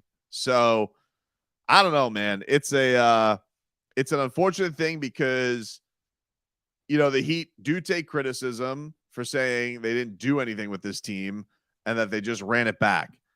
I get the logic in that. Well, we didn't really get Kyle in the playoffs last year. He was diminished. He was injured. But it doesn't look like it's getting any better, even with all the Riley call out of getting into shape, him working out in the offseason at the UFC facility and all that. It has come here. It has got to a point where it just doesn't feel like the fit or the need is there with Kyle Lowry. I'm not saying the need or the fit can't be there with other teams, but certainly it feels like it's run its course here, and it would be better served if he probably found a team that, you know, could utilize him or needs to utilize him a little bit more. He's just not on the pecking order on this Heat team anymore. And clearly Spo is telling you with his actions, he doesn't need him. And I really think that if he wasn't a guy who had the credentials that he had, didn't have the respect for Kyle Lowry that he does as all the things that he's done, I don't even know if he would start him. You know, we see with Dedmon, done with Dedmon. Yesterday, Udonis Haslem got minutes over Dwayne Dedmon and played well, by the way. But when Eric Spoelstra was asked about it, he was like, yeah, it was Heat Knicks. Oh, what? So your reasoning for playing Udonis Haslem over Dwayne Dedmon, a right decision, by the way, was nostalgia. Like, that's how little he is playing Dwayne Dedmon. He's like, no. You throw the massage gun on the court, we'll sound like we're cool. But pretty much what he's telling them is, nah, we're done with Dedmon. We're done with Dedmon. It seems like they're basically done with Kyle Lowry. So I don't know. And the only improvements that we see or the only moves that are coming down the pipe is they're going to get Big Yurt back. And Duncan Robinson, I assume, will get healthier. But, you know, the Heat are in a spot right now where Duncan makes $20 million a year. Kyle makes $30 million a year. That's $50 million. It's basically giving you this whole season. So, you know, they certainly look like a team. And as you heard from Christos, this feels very much like the run it back team that, you know, added Trevor Ariza, that they seem like a team that could go out there that needs a little bit of a jolt, needs a little bit of a spark. You know, it's just tough to know what that trade market is because these freaking Utah Jazz got 100 picks for Rudy Gobert and they ruined it. Remember Avery Bradley on the Heat? I do remember Avery Bradley. You bringing up Trevor Ariza made me think of that. Avery Bradley, yeah. Tough time. I remember Mo Harkless with his snarky ass tweet. Mo Harkless. Like, are you kidding me? Mo Harkless. Yeah, that was tough. That was tough sledding for the Miami Heat that year. You really think anyone in Toronto though, like who do you, if you're Toronto, which I have heard that a lot, they are sellers during the trade deadline. You're really going to give up someone to, like, we didn't have to give up anyone to get Dwayne Wade back when we got him back. Like, no, are you going to give up Van Vliet or, like, you know, who are we going to get back? I don't know. It's a good question because he makes a ton of money. Apparently there's reports that they had checked in on, let's see. Apparently there was a report, I think it was from 5 Reasons, that they had checked in with the Raptors on Anunoby and Pascal Siakam. I don't think you could just get Kyle Lowry. You'd probably have to give up a heap of picks for OG Anunoby because he's really good. Will be a fun, interesting fit. I don't know how much you would. The thing with the guys like Anunoby and John Collins that's going to be interesting is I don't know how much they're going to like coming here because you're going to come here and essentially be the 4th option again. You're not going to come here and be like the go-to guy or the go-to scorer on the team all of a sudden. But Anunoby is an absolute, I mean, he's a demon on defense. He would be a nice fit. He's versatile as hell. but it feels like he's going to take a haul to absolutely get. John Collins, it seems like the Hawks are softening on, but he hasn't had that great a year. And he certainly doesn't help the shooting. Jay Crowder's the obvious one that's out there. Who knows what's going to happen with that? Apparently, there was some talk that they wanted to give up. If the Heat were willing to give up Caleb Martin, they would have gotten Jay Crowder. They don't want to do that. I can understand why.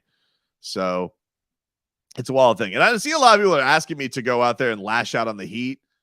I'm not. Like, I was disappointed. I don't like losing to the New York Knicks, but guys, I think they are playing a lot better. I do think that I get the frustration. Every game is close. They're a little bit Jekyll and Hyde, but if you go out, you win tomorrow, it's a 2-2 road trip. That's a good road trip. It's unfortunate that they screwed the pooch against the Hornets, but I really think that, I think their top two guys are still two of the best two-way players in the league, can be a handful. And I'm just going to wait. If they don't make any moves by the trade deadline, then we'll see what old Tobin's mood is at that point. But right now, it's hard to say. It's hard to say. You can't just bully me into that.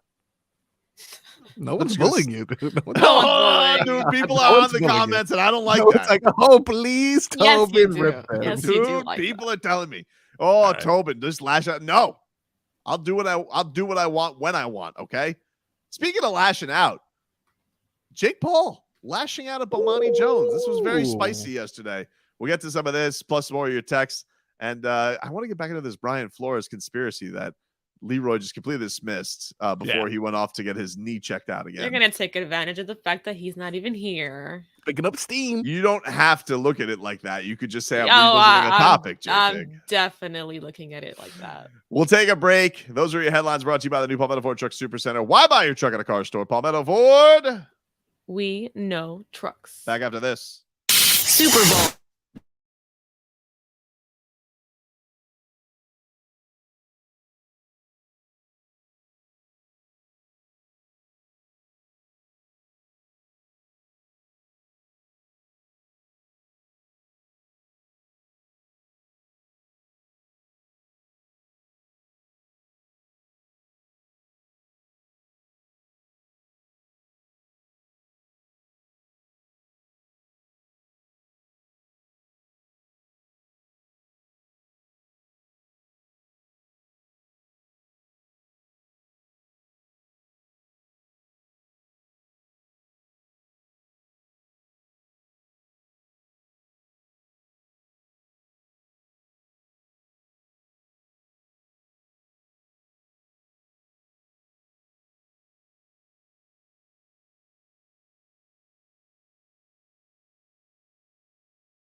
All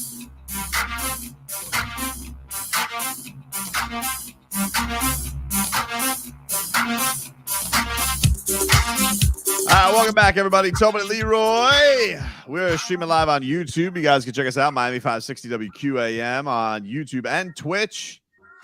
Check it on out. Hockman and Crowder, you guys can start watching them. Are they there live yet, Jay Fig? Or they're just doing clips? What's the deal with them? When are they going to muster up the guts to go live? They're still doing clips. They're not live at all. Well, you guys can go watch a little Hockman and Crowder and listen to them. Either way, I've been notified by the powers that be, Galen. NHL Commissioner Gary Bettman will be joining Hockman and Crowder today on the show. Whoa, 5 o'clock hour. So the commish, yeah, nice. Probably likes being in a spot where somebody can't boo him. I mean, because they boo the holy hell out of him when they give away that Stanley Cup. Oh, does he get booed, dude? I mean, You like Adele? Who likes the commissioner, really? I mean, I like, don't have a problem with Adam Silver. yeah, Adam Silver's probably the only commissioner right now that people tolerate. But like Roger Goodell, booed him. Yep. That Rob Manfred, you boo him and he wets his pants. He gets shook. I mean, he'll start talking, all crazy if you start booing his ass. He doesn't know what to do with himself. But that's what happens when you don't really like the sport that you commission. You call the World Championship a hunk of metal. Like, imagine Gary Bettman. No, he's not dumb enough to do something like that. Call the Stanley Cup, Lord Stanley's Cup, a hunk of metal. I saw a lot of people yesterday on the beach taking pictures with Lord Stanley. Are you supposed to touch it? I feel like that's taboo. I feel like you're only supposed to touch Lord Stanley if you win it. It's never the real one, dude. Yeah, I mean, I feel like you don't think that's the Stanley Cup? Nah. It's like a stunt cup? Every time you see any sort of trophy, it's always a fake one. They don't trust us. And I wouldn't exactly. I was going to say there's not that much trust behind people and a beach. Yeah, that's an interesting one because, like, I've gotten a chance to take a picture with like the Larry O'Brien trophy. They've brought it to the studios before. I don't think I was supposed to do this, but I hugged it. I kind of like they brought it in. I'm sorry to admit this, guys, but this is why. When they brought in all 3 trophies, they set it up in Galen's office.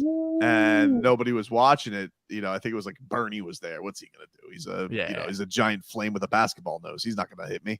So yeah, I hugged. I had 06, 12, and 13. I hugged 12. Wow. I gave it a little snuggle.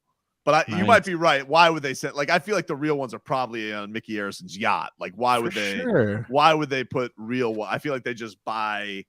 I think they just buy the ones that are for the people. Not the real trophy. Like, I'm sure they still spend a decent amount on it. Sure, but, but the one that got soaked in champagne. Exactly. That's got to be in Mickey's yacht. That can't be the real thing. No way. Also, not to spend too much time on this rat think, but it just it kind of brings more of an understanding of when Tom Brady threw that Lombardi from one boat to another. Right. I was looking at that the other day. I was like, that could have went really bad. Oh, it could have gotten bad. Yeah. Could have gotten with that pointy edge. He's lucky. Would have been another crime for him to answer to, which he wouldn't. He wouldn't have. By the way, I saw that his pops was out here being like, well, I would have liked to see him play for the 49ers. Yeah. Is it not enough, Dad? Is it not enough? Here we go. Seriously. Come on. The first domino has fallen. Papa Tom is out here telling you, I want my boy to play back home. All of a sudden, the drum for Tom Brady coming back, it'll start up anytime now. Trust me. He's coming back. He is coming back, dude. It is all a bunch of bull bleep. I saw, by the way, speaking of this, did you see? Now, this is the fodder. I don't know where this was. I see this fodder all over Dolphins Twitter. Bye, Solana. Did you see who's getting an interview with Tua next week at Super Bowl week? So, one of the things that's interesting about Tua coming out of concussion protocol is he's going to be doing a lot of media next week because it's Super Bowl week. Super Bowl week, a lot of Radio Row interviews, a lot of big athletes will go on tour because let's just say Nissan J-Fig is going to pay Tua $500,000 to go do a bunch of interviews and say, hey, Nissan, that's the best. Well, aren't they already doing like commercials and stuff? Right. I'm not saying I don't know if that's who, but usually like someone's going to pay Tua a boatload of money to go do interviews. And did you see who landed one of these interviews? Marcos. Did you see who landed one of the interviews with Tua? I did not. He's according to Twitter. I haven't done much research on this because doesn't seem like I have to. I mean, I thought I'll just take their I'll just take Finn's Balls 69's word on it. Yeah, didn't do your research. Okay, got it. He's supposedly doing a sit down and giving an interview to Mike Florio and Chris Sims. What? Yup. He's gonna sit down with the devil. Where is this meeting? Hell? I don't know. I don't can't know, get in Jay there. Finn. I don't understand it. Maybe he's gonna join him in hell from Zoom. I don't know. But Tua's supposedly doing a meeting with Chris, doing an interview with Chris Mother Bleeping Sims. Are you kidding me? Who set this up, dude? I don't like it. Probably his agent. Yeah, Probably maybe his it's a setup. Maybe he's Well, gonna be you never like, know, like, say to my face. It probably, they may say to him, "Hey, Tua, you got an interview with NBC Sports." All right, cool. He doesn't know, but then he knows when he sees that Chris Sims. We know you, Chris Sims. Answer for your crimes. I hope Tua's chance, Chris Sims. You had your chance. I hope Chris Sims immediately starts off and apologizes for Tua, grovels for ranking him behind both Browns quarterbacks this year. I hope that he starts his interview groveling and kissing Tua's feet, saying, "I'm sorry I ranked you at one point the 40th quarterback in the league." There's no coming back though, right?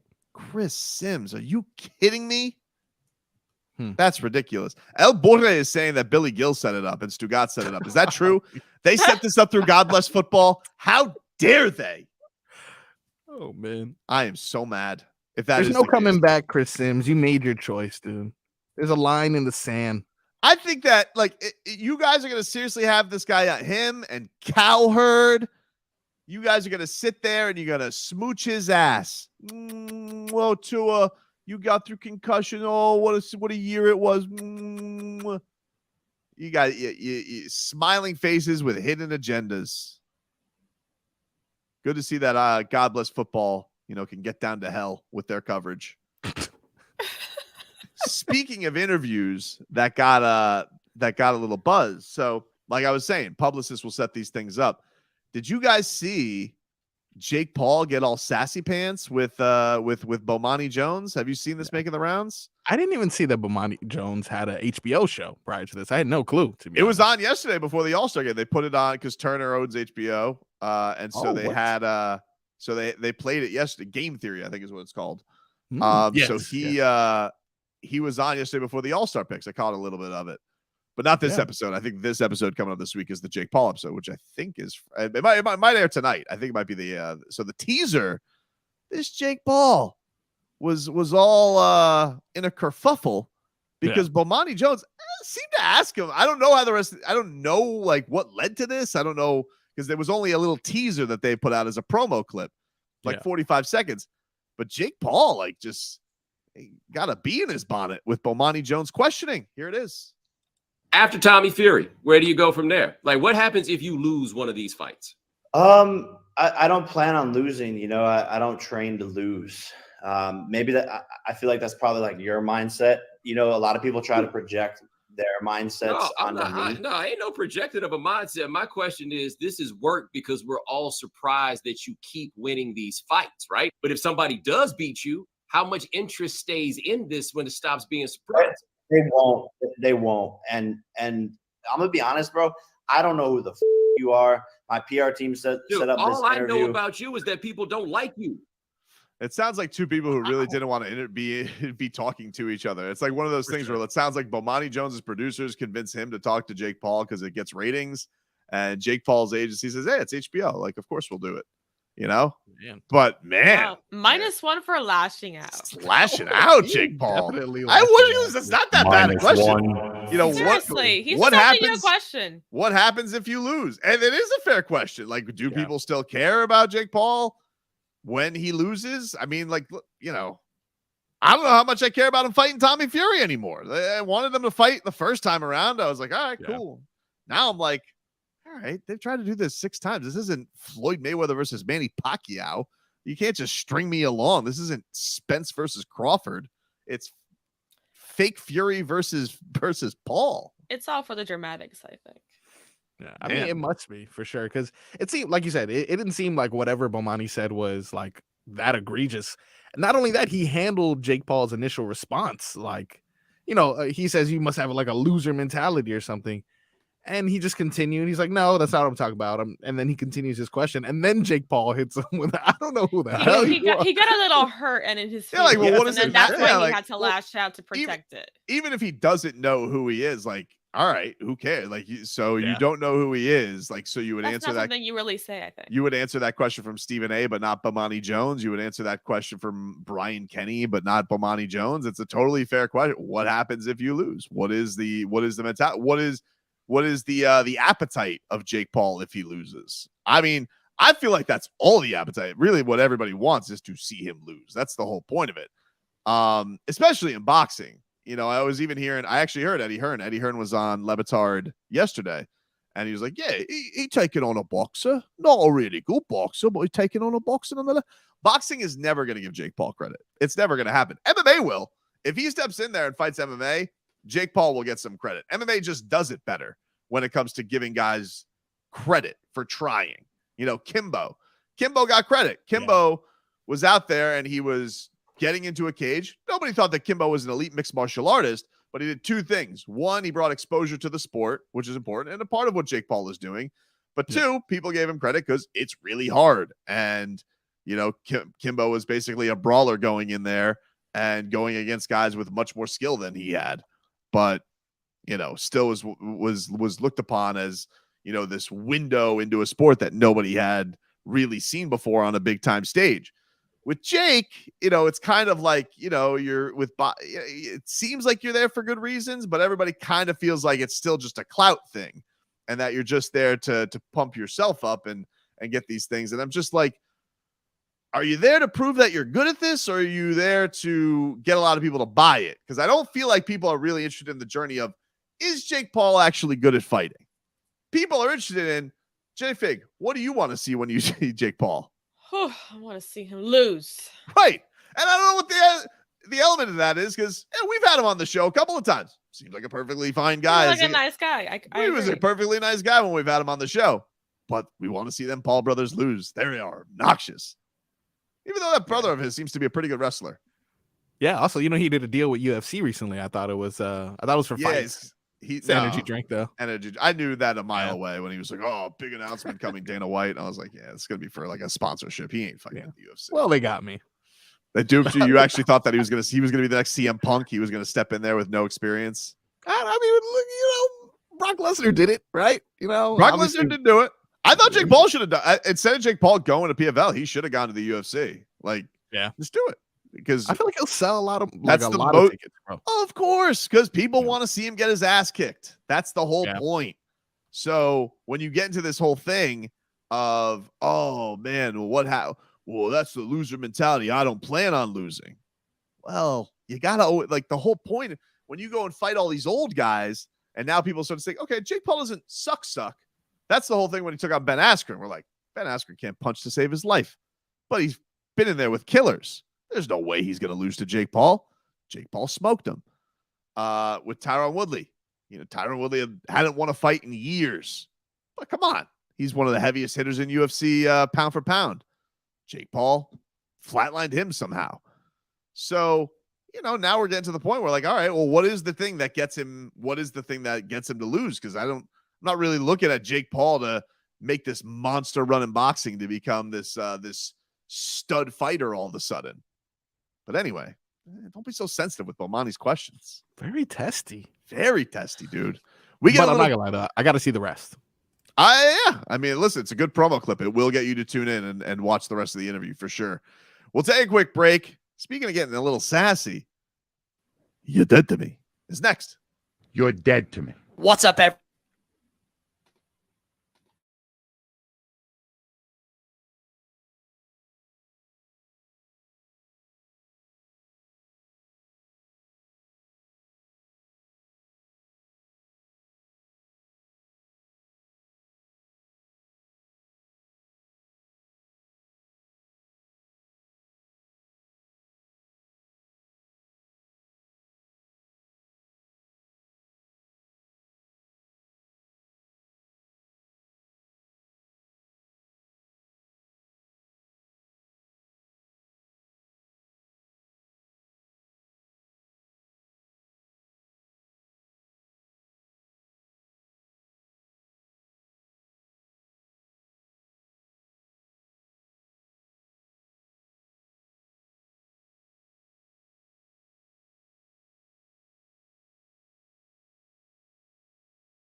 All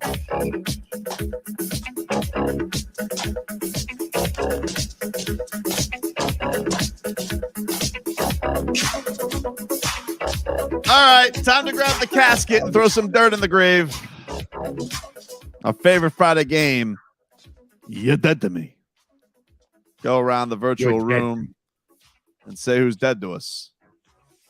Wes Goldberg from Locked On Heat. He's going to join us in the 1 o'clock hour. We'll talk a little Miami Heat that lost last night to the New York Knicks. Stung. Kyle Lowry not playing very much. Bam Adebayo, all-star, awesome. So we'll talk some NBA with Wes coming on up. Hogman and Crowder, they're going to be live at FLA Live Arena for the skills competition. So check that on out. And tomorrow, by the way, at 3 o'clock, you guys can hear the number 23 Canes take on number 20 Clemson on the road.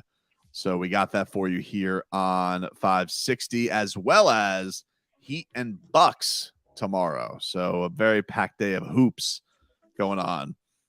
Let's get to it. And mine's easy. If you guys listened earlier on in the show, Kevin Pelton. You know, I barely liked listening to you as it was, but your take on Bam Adebayo was, quite frankly, horrific.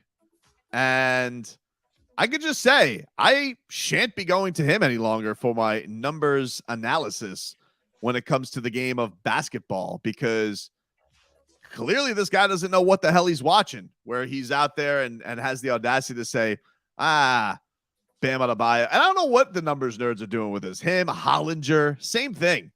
You know, these groups of button pushers who are besmirching what Bam is doing. You know, this is why people get annoyed with you guys. You know, you come out here and you're like trying to math up the game, and you can't just watch the beauty of a player who's playing his best season and see what his importance is, because you want to say, him and Nick Claxton, samesies. So Pelts, if that is your real name, it doesn't really matter to me, because you're dead to me. Good day, sir. You're dead to me. Bum. He deserves it, though. Yeah, he does. That's all I got on him. No one gets you heated and gets away with it. Nah, it's just it annoys me. It annoys me. What do you got, J-Fig? What do you got, Marcos? Wow. All right. She has nobody, huh? Everyone's alive to her. Besides Jake Paul. Wow. All right. I know it's a little too soon, you know, last segment we were talking about it, but you don't just, that's very unprofessional to me. You know, when you see someone's coming on to you, just asking you a regular question that made you feel a little hurt, you're going to go off and say that you don't even know who they are, but in a very him saying he doesn't rude know way. Him saying that means that Bomani got in his feelings, that he exactly that he you struck got a nerve. you got a little hurt, Which you know? I don't really understand why. Yeah, that's why I got to see more. That question wasn't like deserving of that. I want to see the rest of the interview. So, all right, Marcos, who are you killing? You figured a lot of figuratively, of course. Got a lot of honorary deaths to go around, so I'm going to take Leroy's spot as well. I'm going to take his extra one. Got a lot of killings to go on. Solana, you interrupted my show for about an hour today, so you know what? You're dead to me, Solana. You're dead. Yeah, I noticed you were chatting like the whole time. What was going on? Like, Okay. what does he need to Look, know I while you're realize on the show? you have an on-air role. You're not just here pushing buttons and just I could just sit back here doing whatever. Like, I love that that's been a thing lately where people just waltz on in and just be like, yeah, Tobin and Leroy's going on, but we got to talk to Gary Bettman. I don't see that happening in any other show. Huh? No. I have to You interrupt wanna the know why? midday show. Common courtesy. I grew up in this business with some common courtesies of the radio game. And everybody just sits and thinks it's social hour up in our thing because they're the wacky midday show. They keep it loose. Yeah, people come in like, "What Not are you that doing?" loose. Apparently, jeez, I don't know. Maybe it's me. Maybe it's something on my face. I'm just too likable. Gosh, I hate that about me. All right, so is Solana dead to you? He's my honorary one. He's not officially dead to me. And another honorary dead to me is you, Tobin. It's Whoa! you, dude. You're Why? I What was did I not expecting do? that. I'm gonna okay. Not only did you spend, you held us hostage for about 3 to 4 days as you were giving Vic Fangio until COB. Yep. So there's that. And then as soon as he got signed, Bangs Up was back, baby. Yeah. You know, so that's on behalf of Leroy, the emotional roller coaster. You put him and all of us through this entire week. You get an honorary "You're dead to me." You're dead to me. That's ridiculous. You're dude. the reason why Yeah. he's getting an MRI right now. It's I'm not it's the not reason the that leg. he's getting an It's not the MRI. leg. This is ridiculous. Why should I have to suffer an honorary dead to me just because Vic Fangio couldn't come make up his mind? Yeah. Well, You know what? You and Jake Paul, samesies. Wow. Wow. You're dead to me. So who's your true dead to me? My true dead to me is someone who's actually on my TV twice because they did that thing where they have the channel on both TVs. I don't know who. I don't understand. Looking at his face right now, and he is none other than bandwagon abandoner Kendrick Perkins. Oh, tell him, dude. Sick of this guy, dude. He was all on, the Miami Heat got them goons, Bam out of the bayou. And it's like every time he mentions the Miami Heat nowadays, it's always something negative. Got nothing nice to say, dude. You got nothing nice to say. Well, I don't want to hear it. Bam out of the bayou. You're dead to me, Kendrick Perkins. I will no longer support anything that you do in your perfect beard. You're either in or you're out. Yeah. You're dead to me. I like when he mispronounces names. It's fun. Yesterday I was watching Sports Center and he goes, they just traded for Rui Hachimura. And he goes, You did right about you that. got these Lakers. They traded for Rui Hachimura. I'm like, excellent. It's exactly what I want from Kendrick Perkins all Think the he's time. doing it on purpose at this time, or He definitely calls Bam out of the bayou. Like that's a thing now. Like that's what he Yeah. calls him. I don't know if Rui Hachimura is by accident or if he actually thinks his name is Rui Hachimura. You know those commercials that Bam is shooting with Nissan, trying to pronounce his name and stuff like that. That all goes to Kendrick. It's just so he can get it right. Yes. I mean, he did call Bam out earlier in the year. He basically said he was Clint Capella, and Bam went on and had. So maybe we should thank Kendrick Perkins. I don't know. a But little tough Kendrick love. A little, maybe a little KTL, KPTL. I don't want to thank him either. I smelt that. I smelled a rat from a mile away when he came out with them goons from Miami. I knew as soon as they got to take on the Lakers, he was going to be rats off a ship. Wasn't there even merch involved? I think he was going to sell. I think him and Hockman were going to go into business together. Yeah. You know, Don't wear the shirt anymore. Don't wear that shirt. It's ridiculous. You're dead to me. No way. By the way, here's another one. This Netflix. Oh my god! Thank you. Let me just say something, dude. Turn All right. to me too. I'll do with my password what I please. Okay. All right. They're still getting money. You guys, you'll be all right. And this whole you think this is gonna, I'm telling you right now, Netflix, you think this is gonna be a good plan, locking people out, and you think they're just gonna pay for Netflix. This is like that idiot Musk who thought people were gonna buy blue check marks. I was just thinking the same thing. I'm telling you right now, Netflix, tread lightly because you lock people out. Just gonna go where we want to go because I trust me. I don't need to know what happens in the new season of Genie in Georgia. All right, I don't need to know. I'll be fine. I can find a new streaming service, and I don't need you. There's plenty of them. But even for you just going upon this, you're dead to me. Okay, so hopefully you can come to your senses and you'll get resurrected. But for right now, even thinking about locking people out of shared accounts, you can go to hell. And You're apparently dead to they're me. going to be signing you off every month. Oh yeah, that's great. Just what I need to do is make You know more how passwords. irritating it is to sign back in on a television. Yeah, actually, that is a good I'm point. having this right now with ESPN Plus. It's infuriating for whatever reason. ESPN Plus doesn't let you have a new password. They just give you a number. And now I have to log in 8,000 times to try and watch UFC on my television. Watching Bally. I mean, Jesus, you don't even get me started on what a pain in the ass that is. Try and watch the Heat games on streaming. It's ridiculous. Get it together, streaming services. Just Or how about you just keep it the way that it was? And you know what? You miss out on a couple of a couple of nephews in college who are borrowing their uncle's accounts. You'll be okay, Netflix. I think it kind of helped with your popularity that so many people were using it. And instead, you want to be a rat bastard. And so, guess what? You play rat bastard games, you get rat bastard prizes, and you're about to get yourself a big fat rat bastard panda from the carnival. What if a parent doesn't live with their child? Right. What then, J-Fig? What are you going to do? The child cannot pay for Netflix. Right. So you're telling me like when Sophia goes off to college, she can't use my Netflix account? Netflix, she's got to buy her own. I got to buy 2 Netflix accounts. Get the hell out of here. The whole point is I'm allowed to use it wherever I want.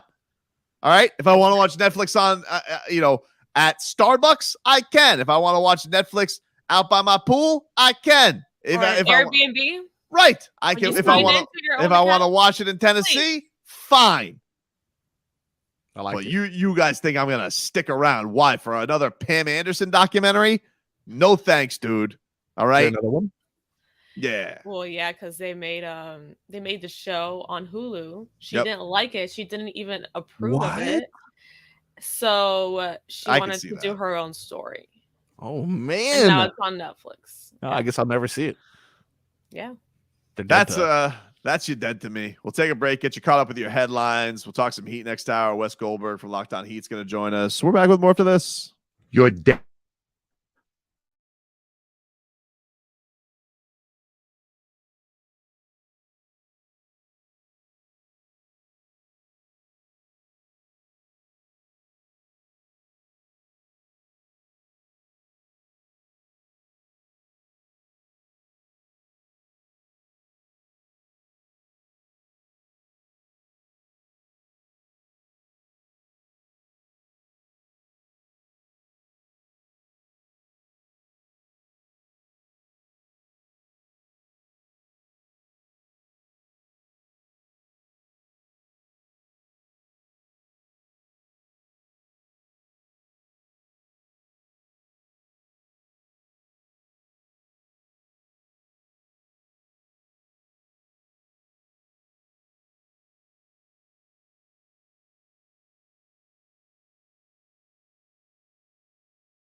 Locked in, ain't no switching up.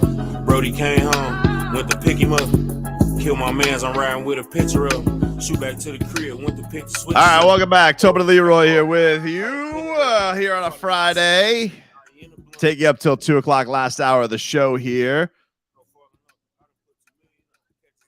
You guys can text at 305-567-0560. Hogman and Crowder coming up after us. They will be streaming live or be broadcasting live from FLA Live Arena.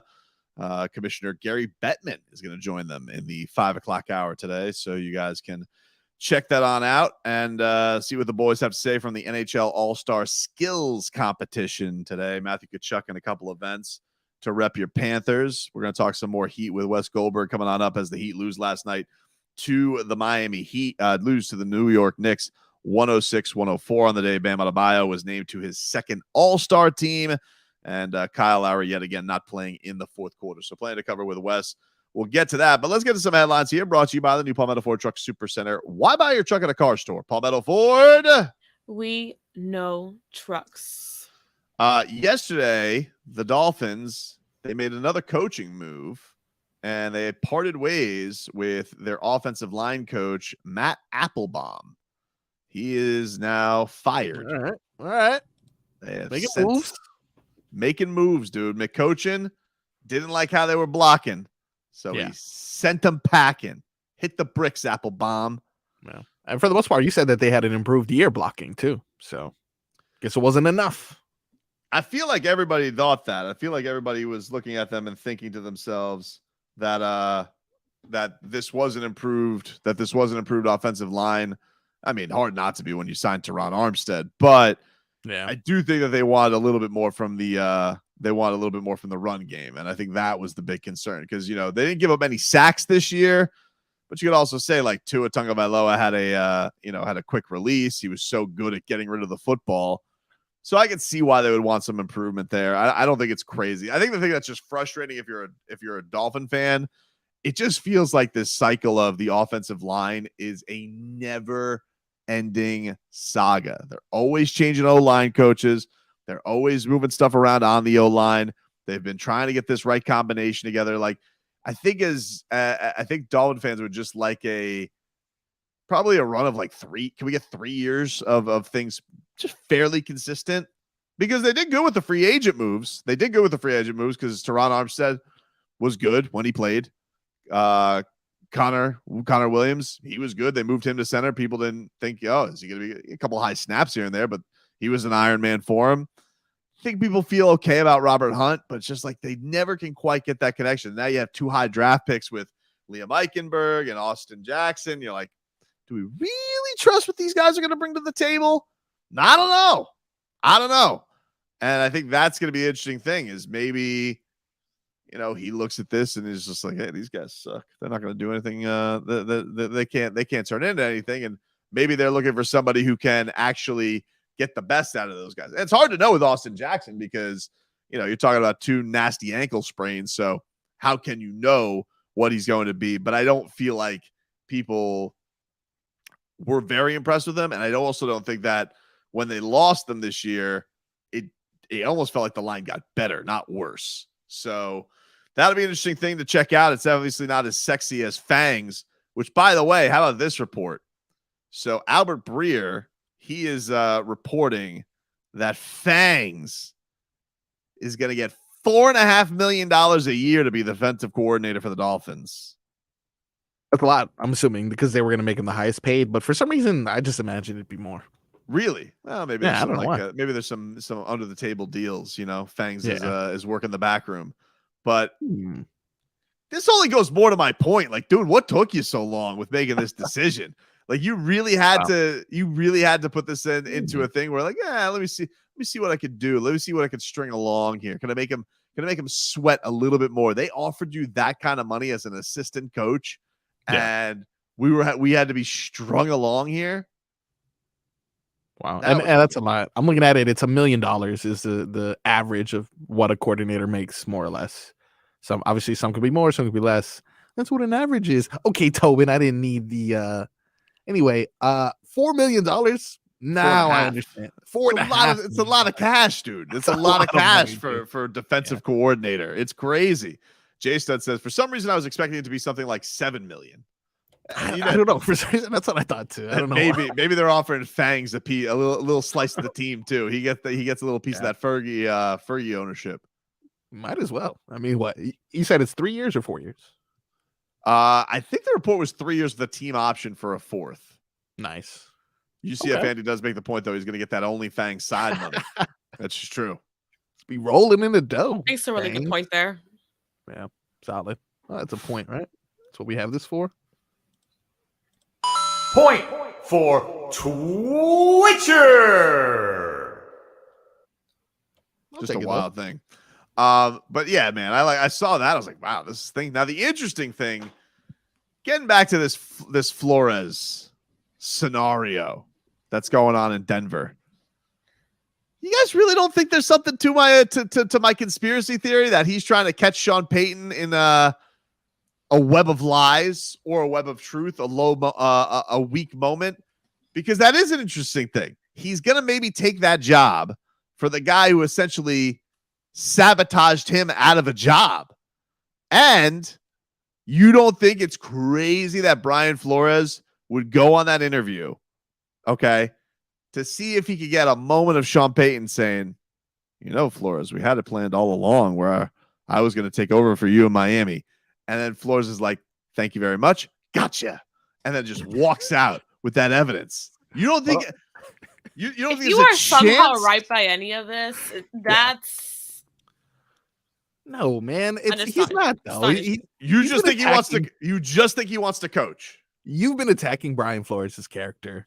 You thought that he was taking the Cleveland job possibly because he was gonna, sneak up to the head coaching. Hold on. That's not fair. Don't paint it like I'm attacking his character. You're attacking his character, dude. That's all. No. That's not attacking his character. That's just a savvy move. That's chess. That's what happened to him. Hold on. If you were Brian Flores and you were trying to get a job, now a Cleveland job got filled. He didn't get that one. But if you wanted to be with Deshaun Watson all this time, you wouldn't take the defensive coordinator job in knowing that Deshaun Watson would get old Stefanski on the outs, and then who becomes head coach? Old Flo. Okay. See, and it makes I sense. don't find that to be nefarious. I feel that to be savvy. You got, now you get them. So with this, though, this is a different scenario. I feel like it's kind of like, how do I put this? It's almost like you make it feel like you're friends with Sean Payton or that you're allies with Sean Payton. But really what you're trying to do is catch him in a moment where it could benefit you. Maybe that's on the interview. Maybe he has to take the job. I don't know what it's going to take. But I do know that Brian Flores is still suing the NFL. I do know that the Broncos are part of that lawsuit where they had some of the, they were very upset that Brian Flores was basically saying that they were showing up to meetings hungover, basically giving him, just a token interview. So they're just going to forget that.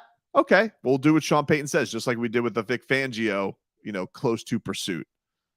I don't know, man. I don't think it's that wild. You guys look at me and you say, I'm tinfoil. What did you call me? Tinfoil Tobes?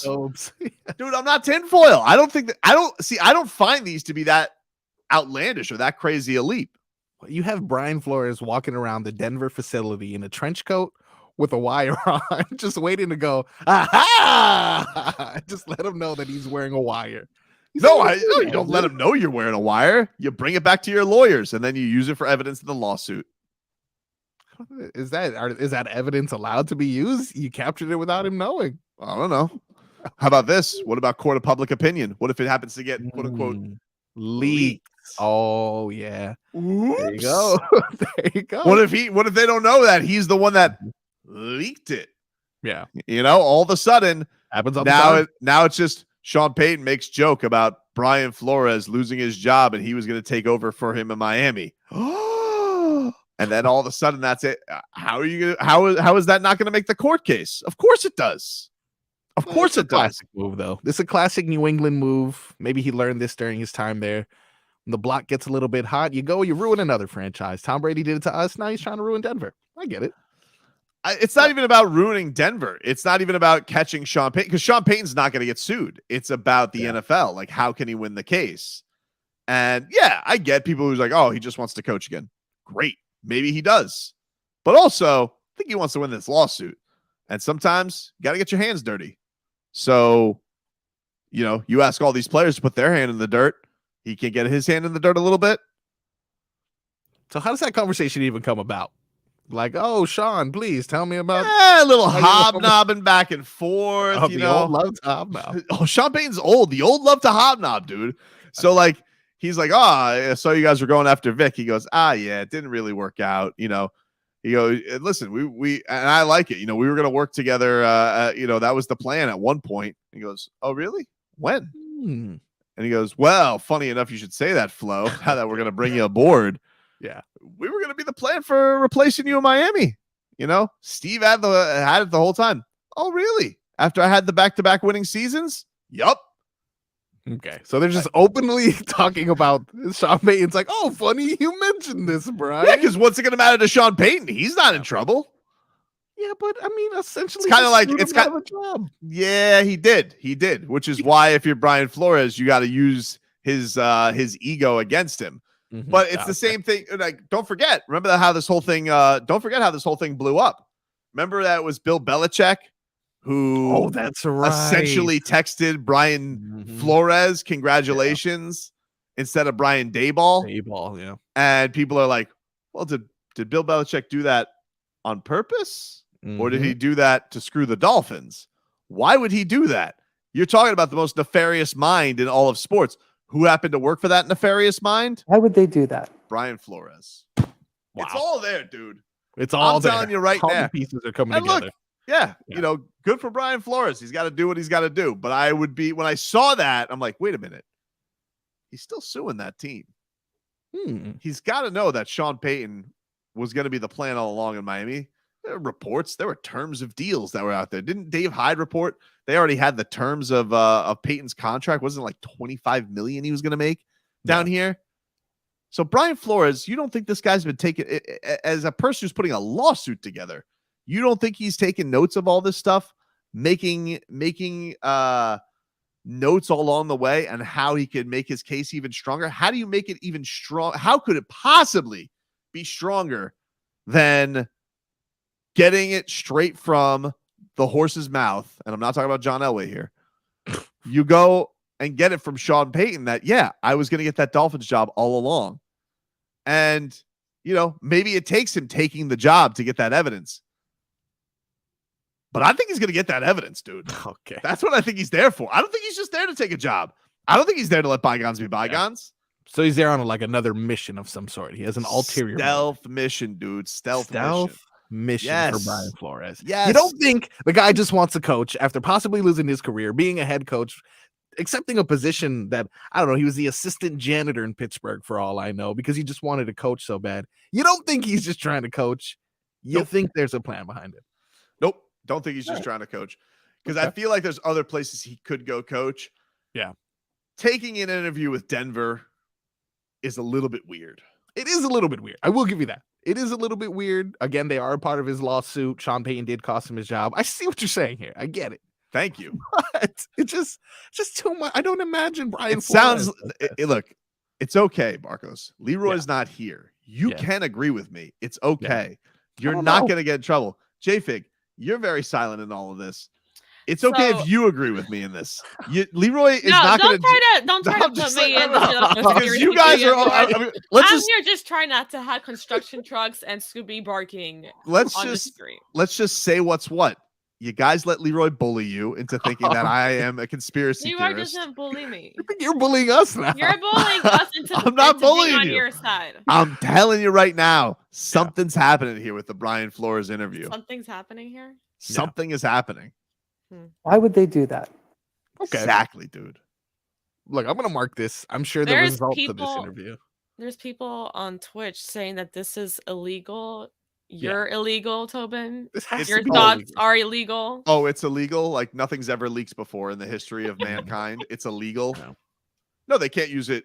Maybe they couldn't use it in court. Maybe in a criminal case. You're also banking on, like, you're saying Sean Payton is so egotistical that he's just gonna come out and be like, "Yo, you remember when I almost took your job, dude? Dude, That was he crazy." just asked his friend to come be the defensive coordinator at a place that fired him. Yeah. Yeah, I think he's egotistical. Have you heard him? Have you heard him on this blowhard? Nah. This guy had Kevin James play him in a movie. He just reeks of ego. He The did say king of Teddy Queens, Bridgewater. right? Like, come on, dude. It's all there. You guys just got to open your eyes to it. You got to be more willing to break fourth wall every now and then. Oh, look, Hamilton Emery, I don't know, says not illegal, just not admissible. And also the court of public opinion. Are there any laws? Nope. All Nope. right. That's the thing. Keep an eye on it. How about that? Let's just keep an eye on it. Well, let's say it's like this. It's like, oh, we can't bring it up in court, but could they interrogate Sean Payton now? All of a sudden this is out there. Who's to say? Who's to say? Now, hopefully I'm not exposing Brian Flores. Hopefully that, he still is able to go through with his plan, Yeah. I don't think Sean Payton's listening to 560 right now. Like, well, you never know. You never know. But you If know he's what? as egotistical, he'll say it anyway. Once I start sending these videos out to cyberspace, the word will get around. We'll shift topics. We'll go to the Heat. Wes Goldberg locked on Heat. We'll talk a little of your favorite basketball team with him. Trade fodder. Heat losing to the Knicks. Bam. Becoming an all-star. All that. We'll get to that with Wes coming up next.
All right, 15 minutes of heat here for you on 560 WQAM.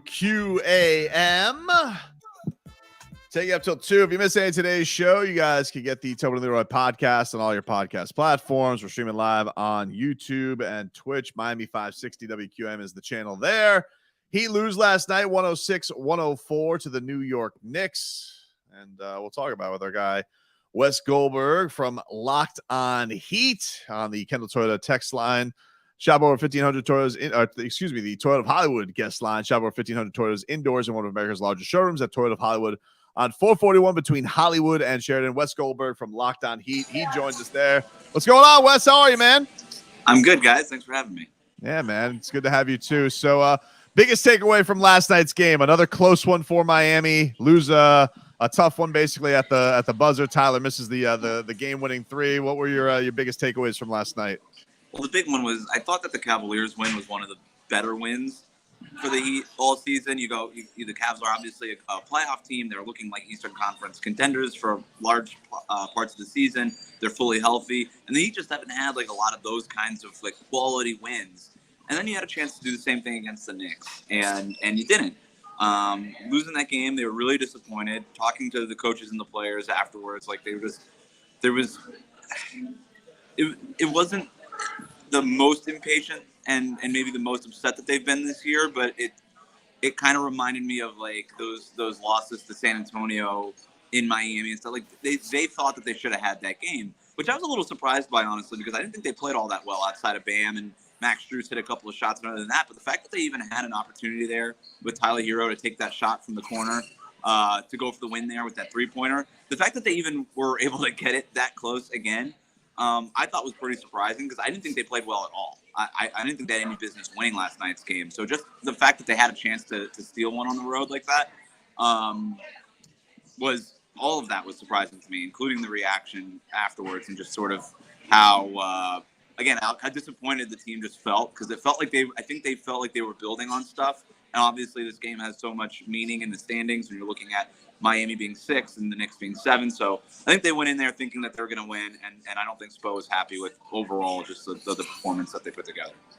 Wes, what do you think they're going to do with Kyle? Like, this is, a couple of first halves back-to-back. He hasn't scored. He's now basically not playing in the fourth quarter. I don't know, man. It feels like Spo's almost starting him just out of respect for the name. But the fit just doesn't seem to be there right now. Do you feel like he's going to be here past the trade deadline? And if he is, how do they figure out how to utilize him? So my sense is that they've been pretty open about talking to other teams about possible trades.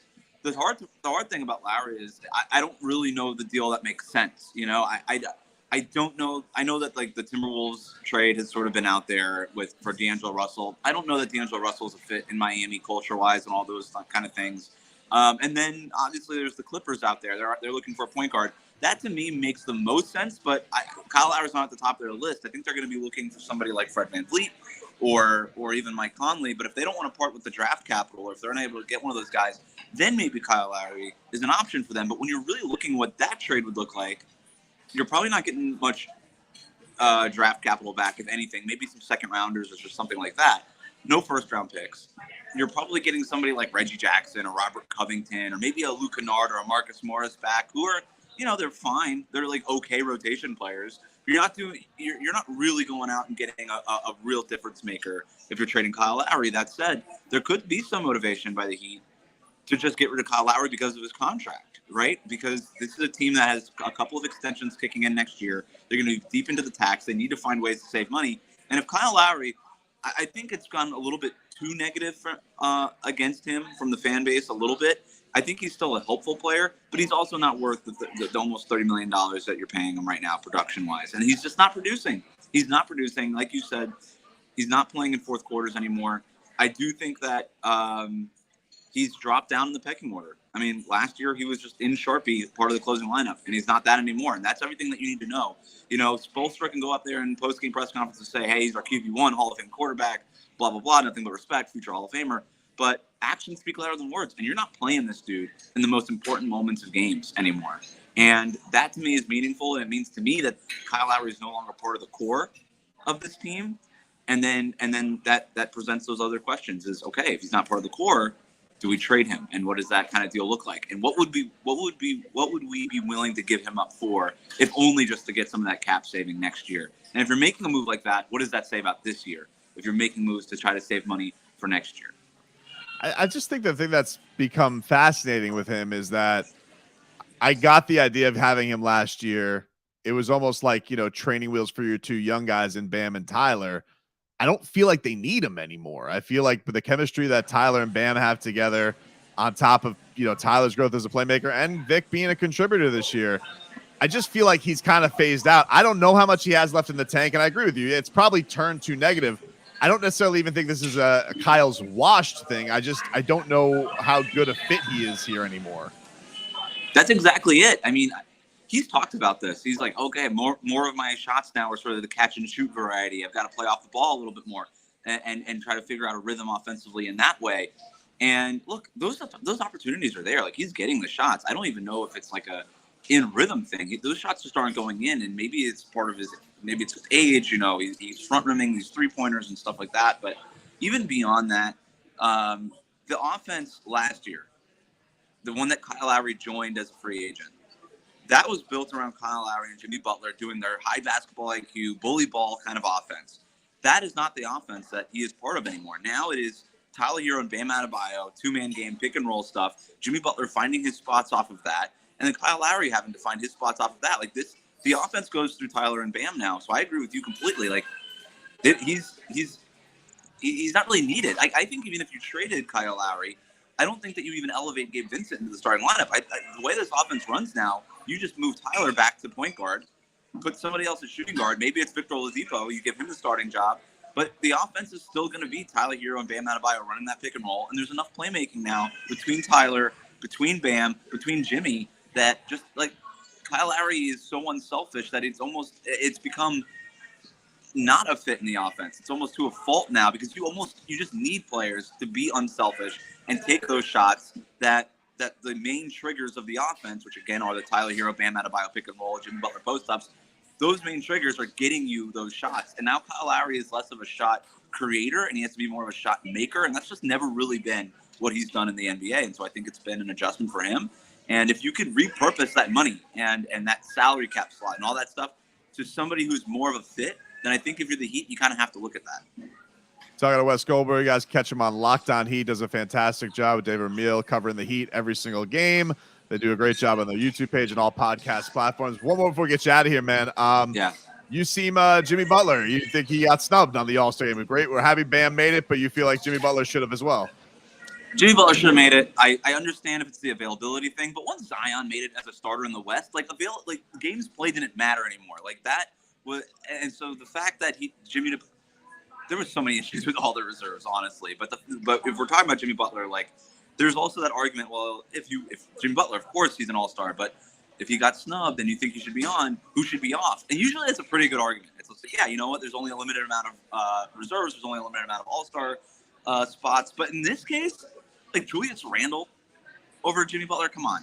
Drew Holiday, I get a little bit, but there's even DeMar DeRozan has had a nice year for Chicago, but I don't look at the Bulls as being one of these teams that needs to have an all-star on there. If you want to do the Julius Randle argument, you're like, all right, the Knicks get one, the Heat get one all-star. Okay, we could do that. The Bulls don't deserve an all-star, and DeMar DeRozan's been fine, but Jimmy Butler's been awesome when he's on the court. And last night was not a good showing by Jimmy Butler, so we didn't really back that up at all.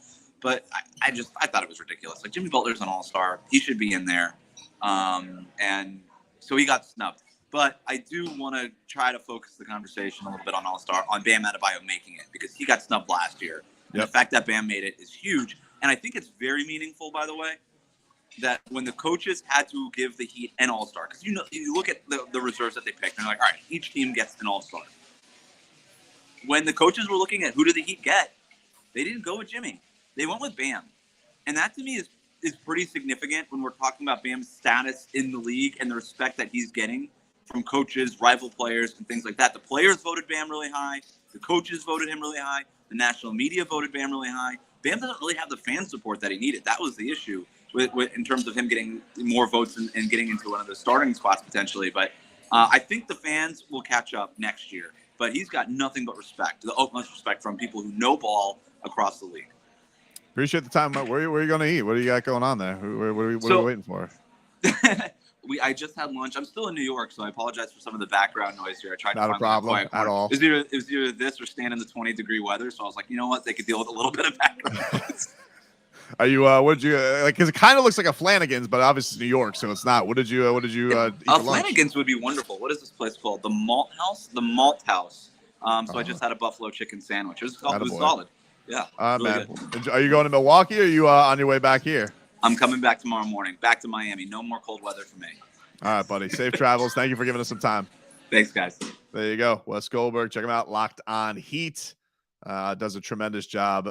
Their podcast with David Ramil. And we appreciate him giving us some time.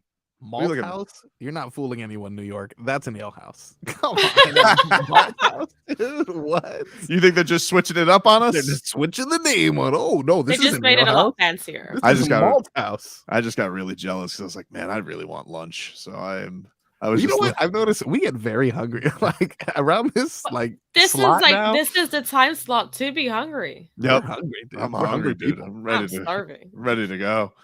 We got one more segment. We'll be back with more after this.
All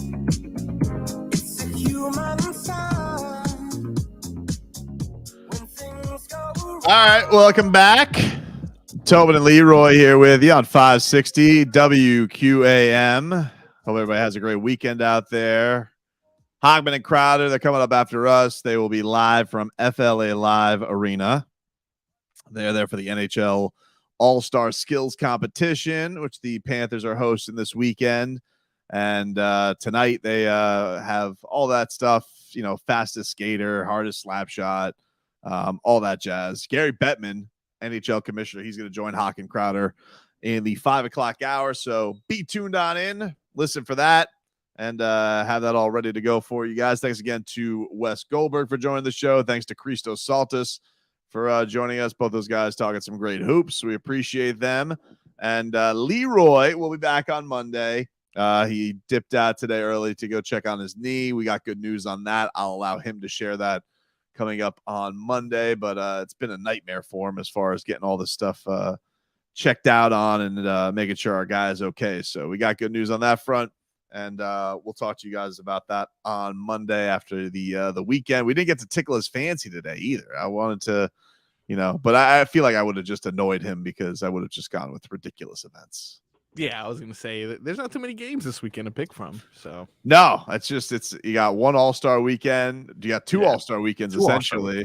Two All-Star weekends, a Heat game, a Canes game, and you have a pretty whack UFC card tomorrow with wow, really? For you to say that means that there's it's not a great card, dude. It's not a great. I think the argument is Bellator's probably got the better card tomorrow, honestly. So little bit of tough sledding, but hey, you know, what are you going to do? Not everyone's now. The next week, the pay-per-view. Can't wait for that. That one is going to be Goosey's galore. Yeah. Looking forward to that as well. Yeah. So do you watch any fights anywhere? Or you always watch them at home? I used to go to bars a lot to watch fights. Yeah. But there just came a time, I want to say it was like around, I don't know, probably after Connor lost to Nate, that the local places stopped showing it. Now, I know there's a couple places that still will show everyone. I think Duffy's still does. Nice. And I want to say Buffalo Wild Wings does. So every once in a while, I'll hop over there, especially with friends to go, you know, check out a fight. And I don't want to keep the house up late. But no, there used to be the place I used to go to was Brass Monkey, which was right across. And they used to show every pay-per-view, but they stopped. They got new owners and they cheaped out. Bastards. Yeah, still like those things are expensive though, man. They are, yeah, especially for restaurants. They are for restaurants. Yeah, you used to work at Ale House, and that thing was expensive, dude. Yeah, but I think Ale House had like a deal. They probably got some kind of a deal to show it because it brings in a lot of customers because people want to have a good time and not necessarily pay $90 or $80, whatever the hell the price is now for a UFC pay-per-view. So. No, I don't go out watch. I don't go out to watch the fights much anymore. You know, because like where else shows them? Like strip clubs? Like that's Cheetah will show you. I'm not gonna, the last two fights that I saw, I was at Cheetah and I was at Cheetah. For they Cheetah, always show that. I was there for Leon Edwards' crazy knockout. Was that your birthday? Yeah, I missed that one. I was occupied, and then all of a sudden I was like, "Oh, this fight's over. Forget it." It wasn't over. It wasn't over. And then the one before that, I saw it was Amanda Nunes when she lost.